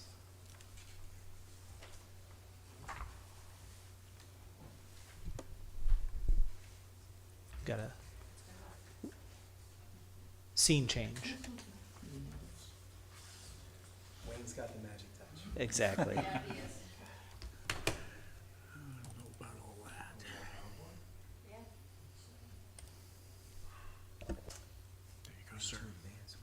Is it just the space bar or which one? Just click this two hands. Okay. To go back, it might be turned off. Yeah, there we go. So to go back, it's just the arrows. Okay, thank you. All right. Good evening. Mike Carroll, 14292 Shocklock Drive. That's Winter Garden 34787. Members of the, thank you. Thank you. Good to be back.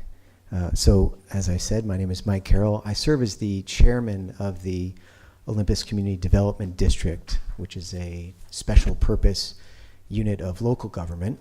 And I'm here tonight to present our comprehensive signage plan for your review and approval. I'd like to begin by thanking city staff, particularly Mr. Cruz. We certainly gave staff a lot to absorb, and they put the effort in to absorb it, and we really appreciate that. So at its core, as Mr. Chair alluded to earlier, the plan fulfills a requirement of our Planned Unit Development, or PUD. And it ensures that we have a cohesive, high-quality signage and wayfinding system that reflects the scale and the vision and the identity of Olympus as a world-class sports, wellness, and lifestyle community. So we've assembled a great team for this effort, led by our senior land planner, who is sitting behind me, Mr. Brian Wheeler, His work is renowned across the state of Florida. We also have with us tonight Logan Cottingham and Addie Mentry from Creative Sign Designs. That's a sign design and fabrication company with a portfolio that includes some of the top hospitality, entertainment, and mixed-use destinations around the state: resorts, theme parks, sports complexes, commercial environments. So the purpose of the signage plan is fairly straightforward. It's to provide a unified visual language across all of the components of Olympus, from our Wellness Way perimeter monuments and our roundabout markers to the sports campus and all the other zones. Each sign family reinforces, I think, a sense of place, guiding residents and visitors pretty intuitively through the campus and maintaining consistency and quality and visual harmony across all the various zones. So I'd like to walk you through just a few pages. I promise I won't walk through all 87 pages. And any detailed technical questions or material-related questions, those can be addressed by our planning and design team. I'd also like to highlight, before I get into the pages, something that Mr. Cruz mentioned. The Olympus Community Development District's Architectural Review Board, the ARB, will play a key role in facilitating and assisting the city with the review process. In addition to that, the Olympus Property Owners Association will serve as the primary enforcement organization in ensuring compliance literally on the ground, ensuring that operators and tenants at Olympus are in compliance with the plan. So I'd like to show you, this is page 2 of the signage plan. This page gives you sort of the big picture. You can see how Olympus connects to the overall Wellness Way corridor. Each color block here represents a different land use zone. So you can see we have the fire station that was recently dedicated to the city, the sports center, the hospitality features, the town center, the retail and commercial, etc. It shows how the signage program is organized around these zones to maintain a clear visual hierarchy from the perimeter inward. This is page 6 for reference, and this is the primary gateway monument. This is the first impression you'd have if you were entering from US 27. It's scaled for a 4-lane corridor. It's fully dark sky compliant, as the entire signage plan is, and it integrates the Wellness Way logo. That's the county's Wellness Way logo. The height, the proportions, the materials are designed to reflect our architectural guidelines and plan, which have already been approved and adopted by City Council. The next page I'd like to show you is page 9. This simply shows one of the roundabout identity monuments. This is for a residential section of the project. This also features the Olympus and the Wellness Way logo elements. This is an optional pedestrian bridge feature that would span US 27. It would connect Olympus to Lake Louisa State Park. It's obviously subject to FDOT approvals, but conceptually I think it provides a pretty striking visual gateway announcing Clermont, announcing Olympus to motorists, while also serving as a safe pedestrian connection. We happen to be on the very southern edge of the Clermont city limits. The next page is page 19. So here we're moving inside the project to the sports campus. This shows how internal signage maintains consistency, directional zone, building IDs, etc., while using this distinctive, we call it our red clay color theme to tie the entire athletic district together. This is page 23. This page illustrates the multi-tenant monument and facade signage for major venues like the Performance Center, the arena, the National Ice Center. The scale of this allows visibility within the campus but limits clutter. And each follows very defined letter sizes, copy areas, logo proportions, etc. This is page 26. This is a conceptual rendering of the arena. It's showing how large format digital signage and sponsor panels integrate architecturally with the building facade. Even at this scale, illumination and color balance comply fully with dark sky standards and community standards, so this does not face any public roads. This is page 41. This section highlights the town center, which is the heart of our mixed-use area. You'll notice a shift to kind of a cooler town center blue color palette and more pedestrian-scaled signage here. Everything from storefront IDs to directional markers follows the same design DNA, and that ensures cohesion across the retail and the entertainment uses.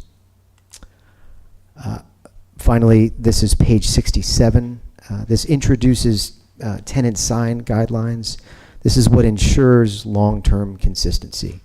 This is covering what's allowed in terms of materials and mounting and lighting and logo sizing and a host of other things, so that every future sign complements the Olympus identity.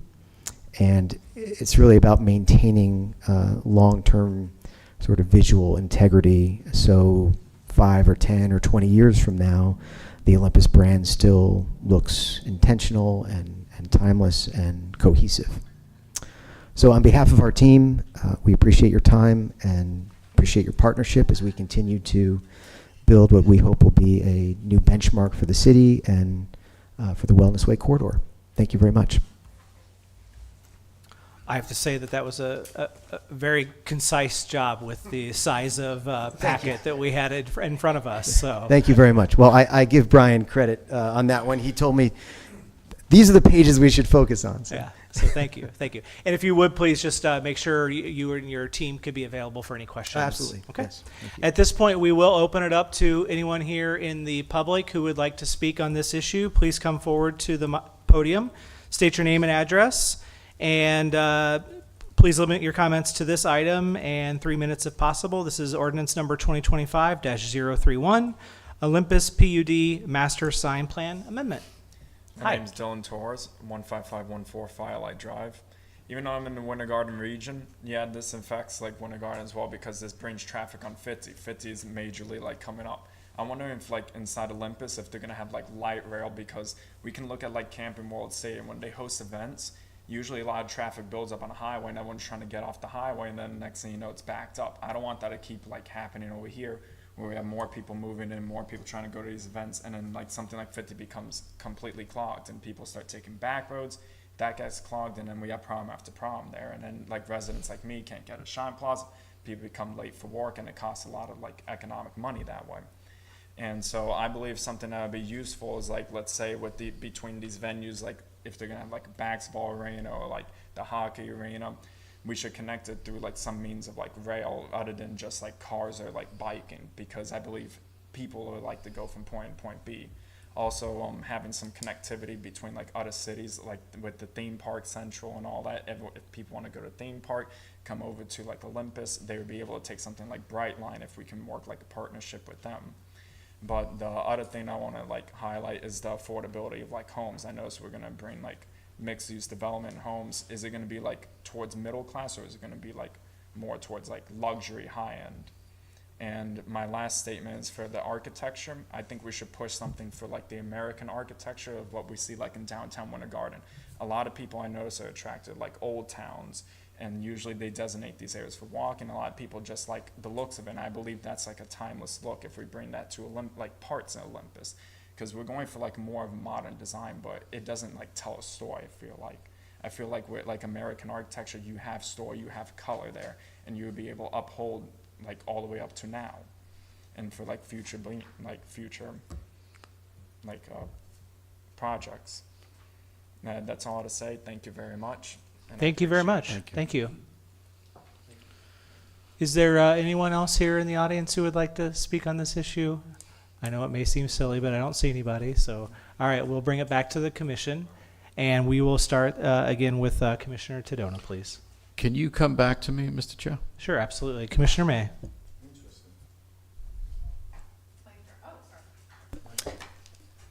Question, the ARB board, who are they made up of?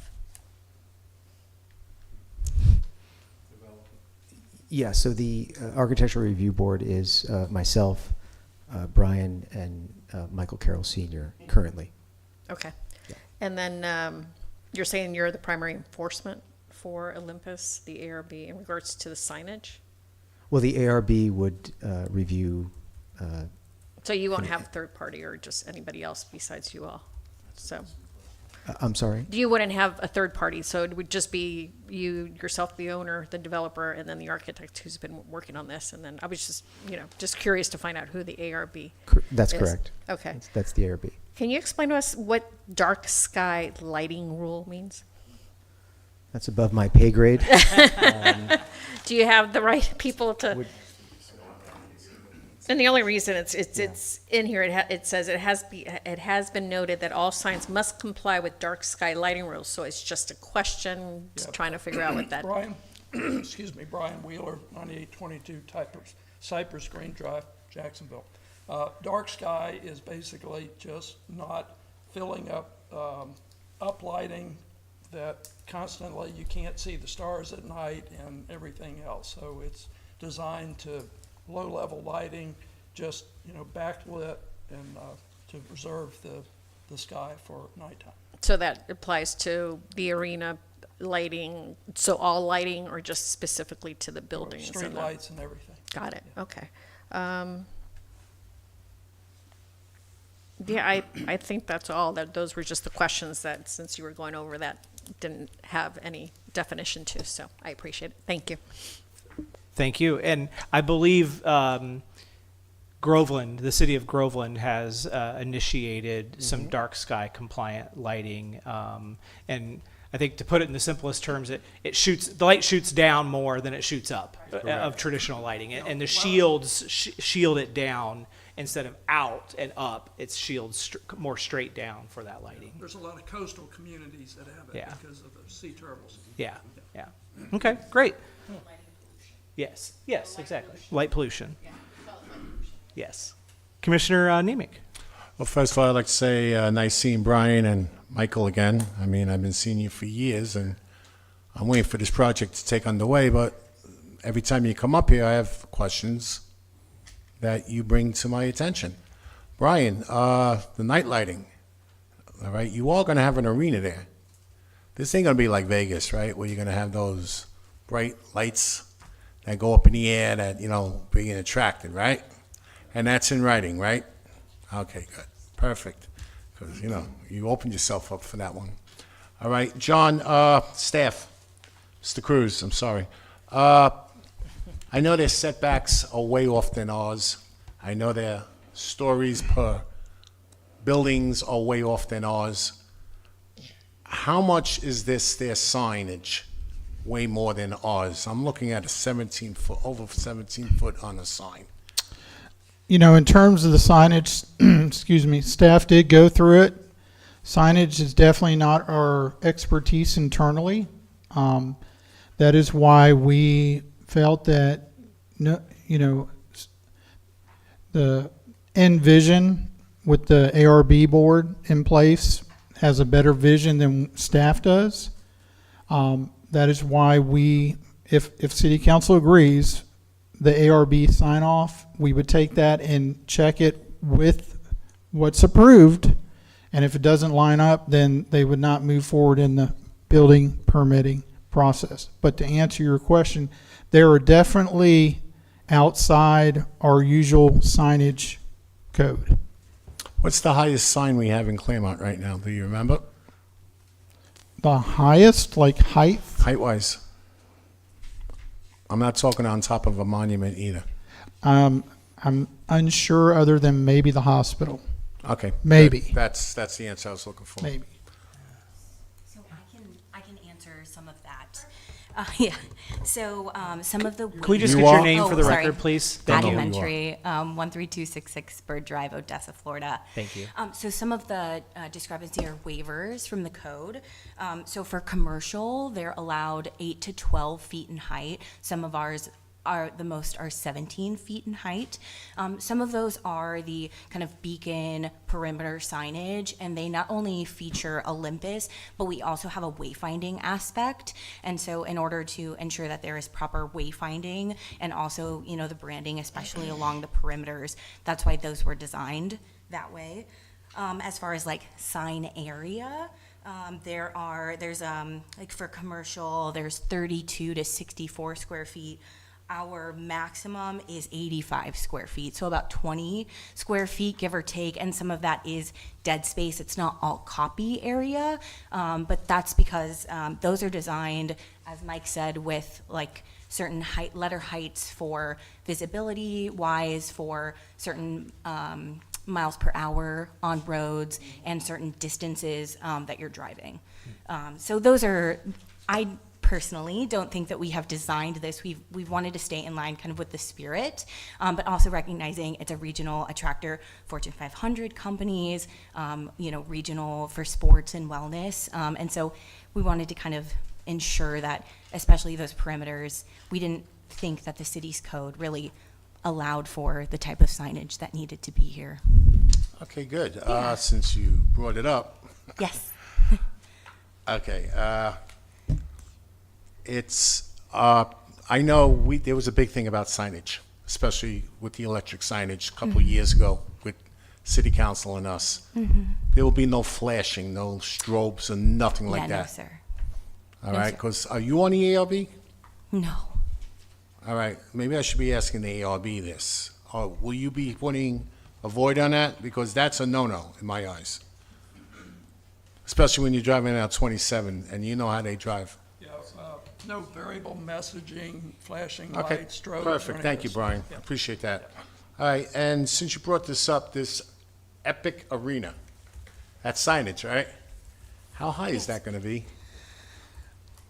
Do you know how high? I mean, I would imagine it looks like a 2-ish story building, and then those look like, what do you think, 4-foot letters? So 24, 34, between 24 and 34 feet. And that's going to be pointing in towards the property, not going out the property, correct?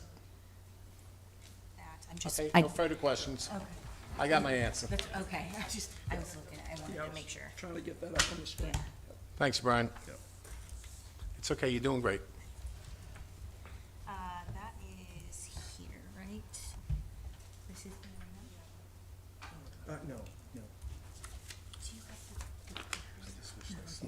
Okay, and it'll face here. Yes, so it will face, yeah, so this, Faces the promenade. the Right, yes, that's the residential. promenade, right. so this is the arena here, and Good. it will face inward, it will It not won't be face facing the homes. outward, yes. Because it's the last thing we want to see. Yeah. Thank you. You're welcome. No further questions, Mr. Chairman. Thank you. Commissioner Kramer. Thank you. First, I will say I must commend you on dark sky compliant. This is something I actually am a huge, passionate person for. We are currently changing out all the lighting in my neighborhood, 38 poles from old sodium, phosphorus, whatever it is, to the open deluxe acorn, which you guys feature down there. It's the open, it's no glass. I went down there and looked at it, and I was just blown away by how good it looks. And Bless you. it is something I hope that the city adopts, because if you do live in a 2-story house, I have a light right outside of my window. I live on a 2nd floor, and that light shines, and I have cardboard literally covering the windows. So a very selfishly motivated purpose for me getting this lighting changed, but it is amazing the amount of light pollution that it saves, and I hope that we can have all of Clermont follow dark sky compliant code, because it is just, we don't need light going up. We just need it to light our walkways, and so thank you very much. And I appreciate it, because I wanted to see what it looks like, and Duke Energy said, well, go down to Wellness Way and look what they've done. And I did, and it's fabulous, so thank you. I do have some concerns about the dual level reporting with the ARB, and then coming to council. So I can get over that, but having you guys approve it and then going to council, I just want to make sure that everything's signed off properly, and that that the enforcement steps, because while the ARB will be the one approving it, and then hopefully city will approve as well, but also looking at then who is the enforcement? You know, and is that us? So just things that I have concerns about, but doesn't mean that I won't act favorably on this. So thank you. Commissioner Tedona. Well, I'm going to admit that this was a lot to absorb. You think? It was a lot for me to comprehend, to be perfectly honest with you. And right or wrong, my comments are, I like the idea that in the packet, you've put in some additional parking lanes in certain areas of this, of your development, because a lot of that doesn't exist in Clermont. For the majority of it, it looks like it's the same cookie cutter, one lane in and one lane out. I like the idea that you have the potential of a pedestrian crosswalk over 27, and I really hope you kind of like pursue that, because we don't do enough of that. The perfect example is Costco on 50. There should have been some sort of pedestrian crosswalk connecting all those stores, but that's, unfortunately, we're not being able to do that now. Part of the issue I have is that the areas where you want to bring in the crowds are buried. They're buried in the rear of an area where, I don't know, to me, it just seems to make more sense to put some of that stuff, spread it out, and put that stuff on 27. You know, at this arena, I don't know how many seats are in the arena, but, you know, if we're going to come see the Styx Foreigner cover band and half of Clermont decides to come in there, I don't know what you're going to do with them.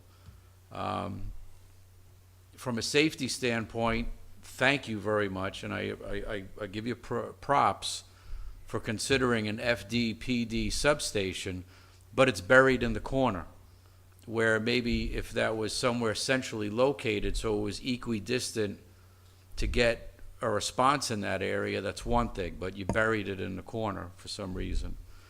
I'm not too sure about how much walkability is here, but that gentleman brought up an absolutely incredible point. So I'm from Brooklyn and Staten Island, and we use light rails all over the place, okay?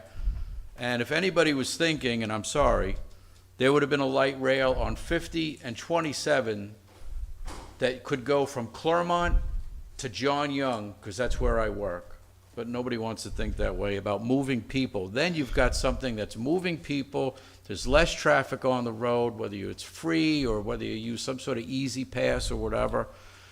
So the signage is wonderful. I mean, you did a great job on signage. All the dimensions are there. Everything is wonderful. It's when something goes on in here, whether it's an event or a sporting event, I don't know if you've actually considered what that other gentleman was even talking about human nature is going to take over this whole development. And unless you're got a parking garage or you can accommodate 1,000 people somewhere, this is just, I'm sorry, I'm really, really sorry, and maybe I'm off base, but this is just going to be another absolute traffic disaster. It's going to look great. It's going to have wonderful signage, and all that signage will just direct you to the next traffic light or just, you know, gridlock. So I thank you for what you did. Awesome presentation. But again, I'm not a community planner. You folks are a lot smarter than I am. But everything that I would want to get to is buried.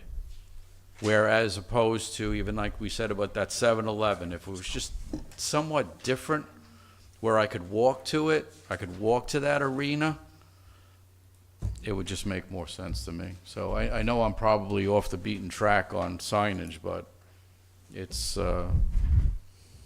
that's all I got. I heard you like the signs, though.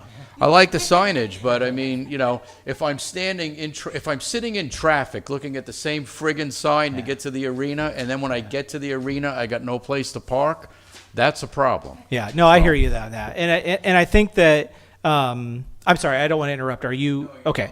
and I think that, you know, it's one of those things, and I know that our city attorney has said we kind of have some latitude on how we talk about different things and how they all correlate. And look, I think all of our intent up here is to try to figure out how projects feel and look and fit and operate and function, and does it make Clermont better, or does it add something of value to Clermont? And so I think your comments are within that realm, even if it's not directly related to Right, signage. and again, I'm not a community planner, but when you look at this, Yeah. that sports center is for the people who live in that area. And I think that there will be, hopefully this is just the first of many future Olympus words coming out of our mouths up here, and items on council and planning and zoning agendas for Olympus projects. Because I think that similar to what we talked about in the Wellness Way proposal that was before us in the last item, I think there is a heavy anticipation for what's happening in this area and what it could bring or do for Clermont, South Lake County, in our area. And I think that the gentleman who did speak, even though it doesn't directly relate to the signage, I think that it's a concept that obviously if you do some sort of mass or semi-mass transit, parking, trolley types of systems, anything that's other than just everybody getting in their own cars and driving, signage for that will be critically important to get people to that and to know that those are options available to them. And gosh, the idea of having some sort of opportunities where we could tie in Olympus to maybe some theme park and amusement types of opportunities in our adjacent county or counties, depending upon where you go, would be really cool for this area and for Clermont and for Olympus. So with regards specific to the signage, my only question is this. I think that it makes sense for Olympus, the project of Olympus, to have its signage plan to signify this is Olympus. This isn't Wellness Ridge or the Integra apartment complex that's out there. This is Olympus.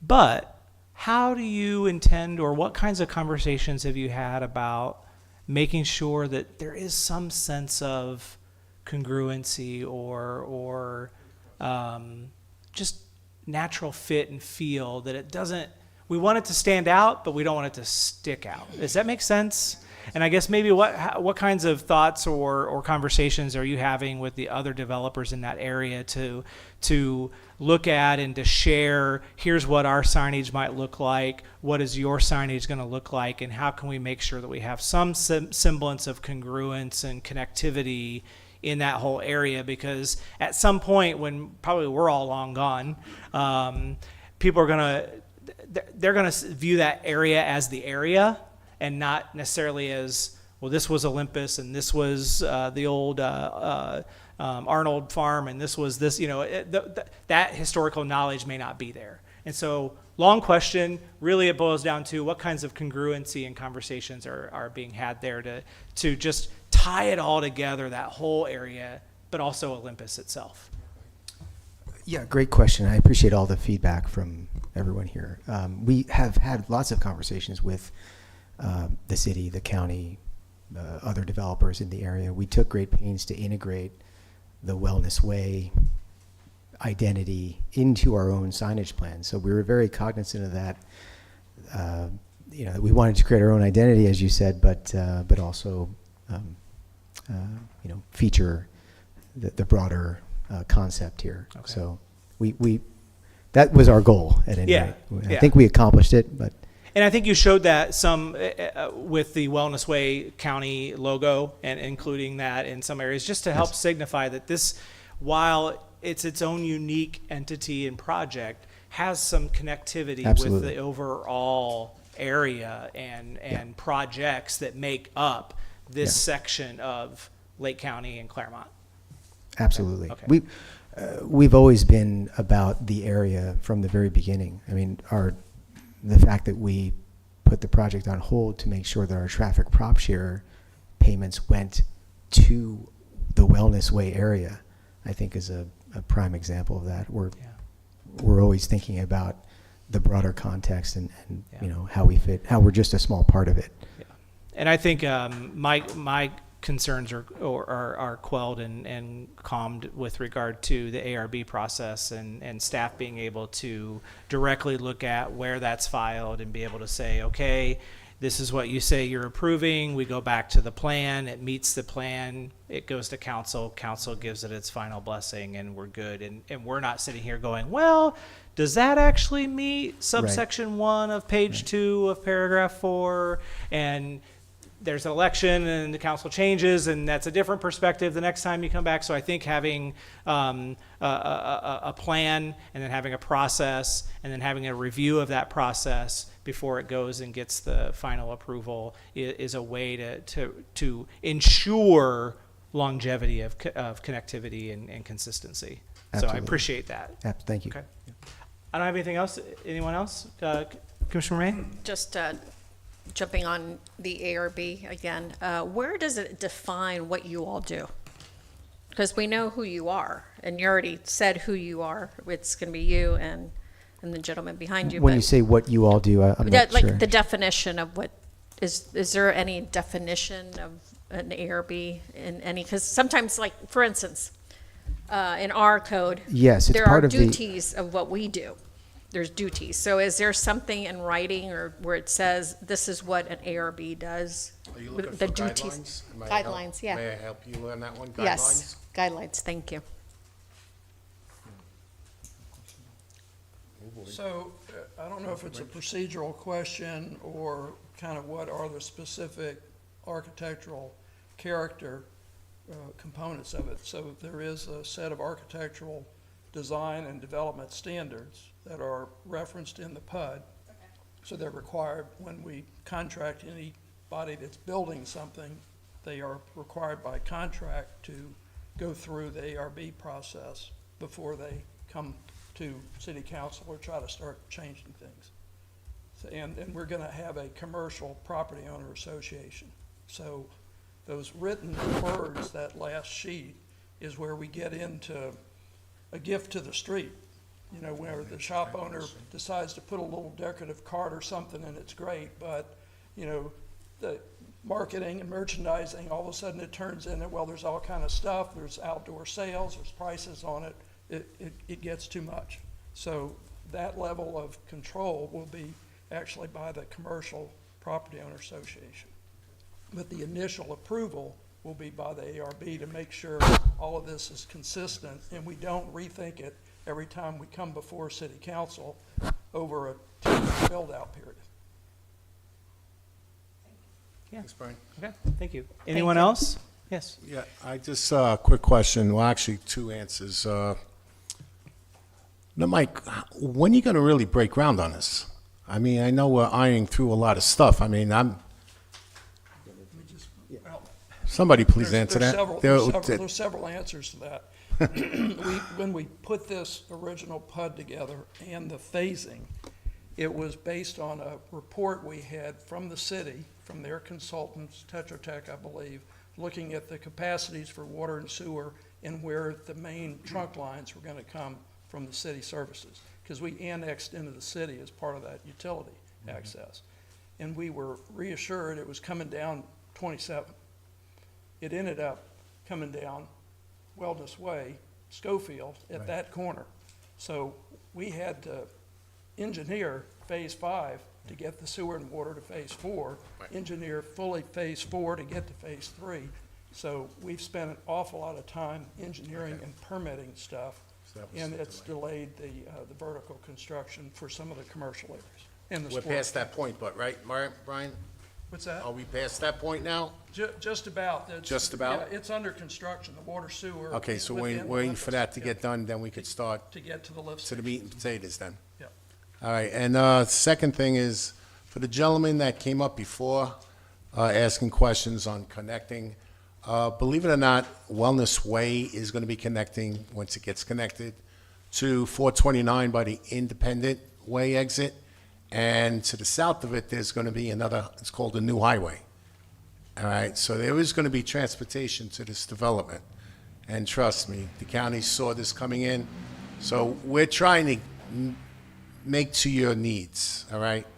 That, just want to bring that to your attention because those are very good questions, young man, and I appreciate it. Thank you. Okay, seeing no other comments or questions, I'll entertain a motion. I'll set a motion for approval on ordinance 2025-031. Moved by Commissioner Nemec. Is there a second? I'll second. Seconded by Commissioner Kramer. Any final discussion? Seeing none, all those in favor say aye. Aye. Aye. All opposed? Nay. Chair votes aye as well. Motion carries 4-1. And this will then go to the city council for their review and decision with a recommendation for approval. This is an ordinance, so there would be a first reading and then final action. Please work with staff on making sure you know when those were going to be scheduled. And for the audience, please make sure you check the city council agenda. Any discussion or further action for the good of the cause? No. Seeing none.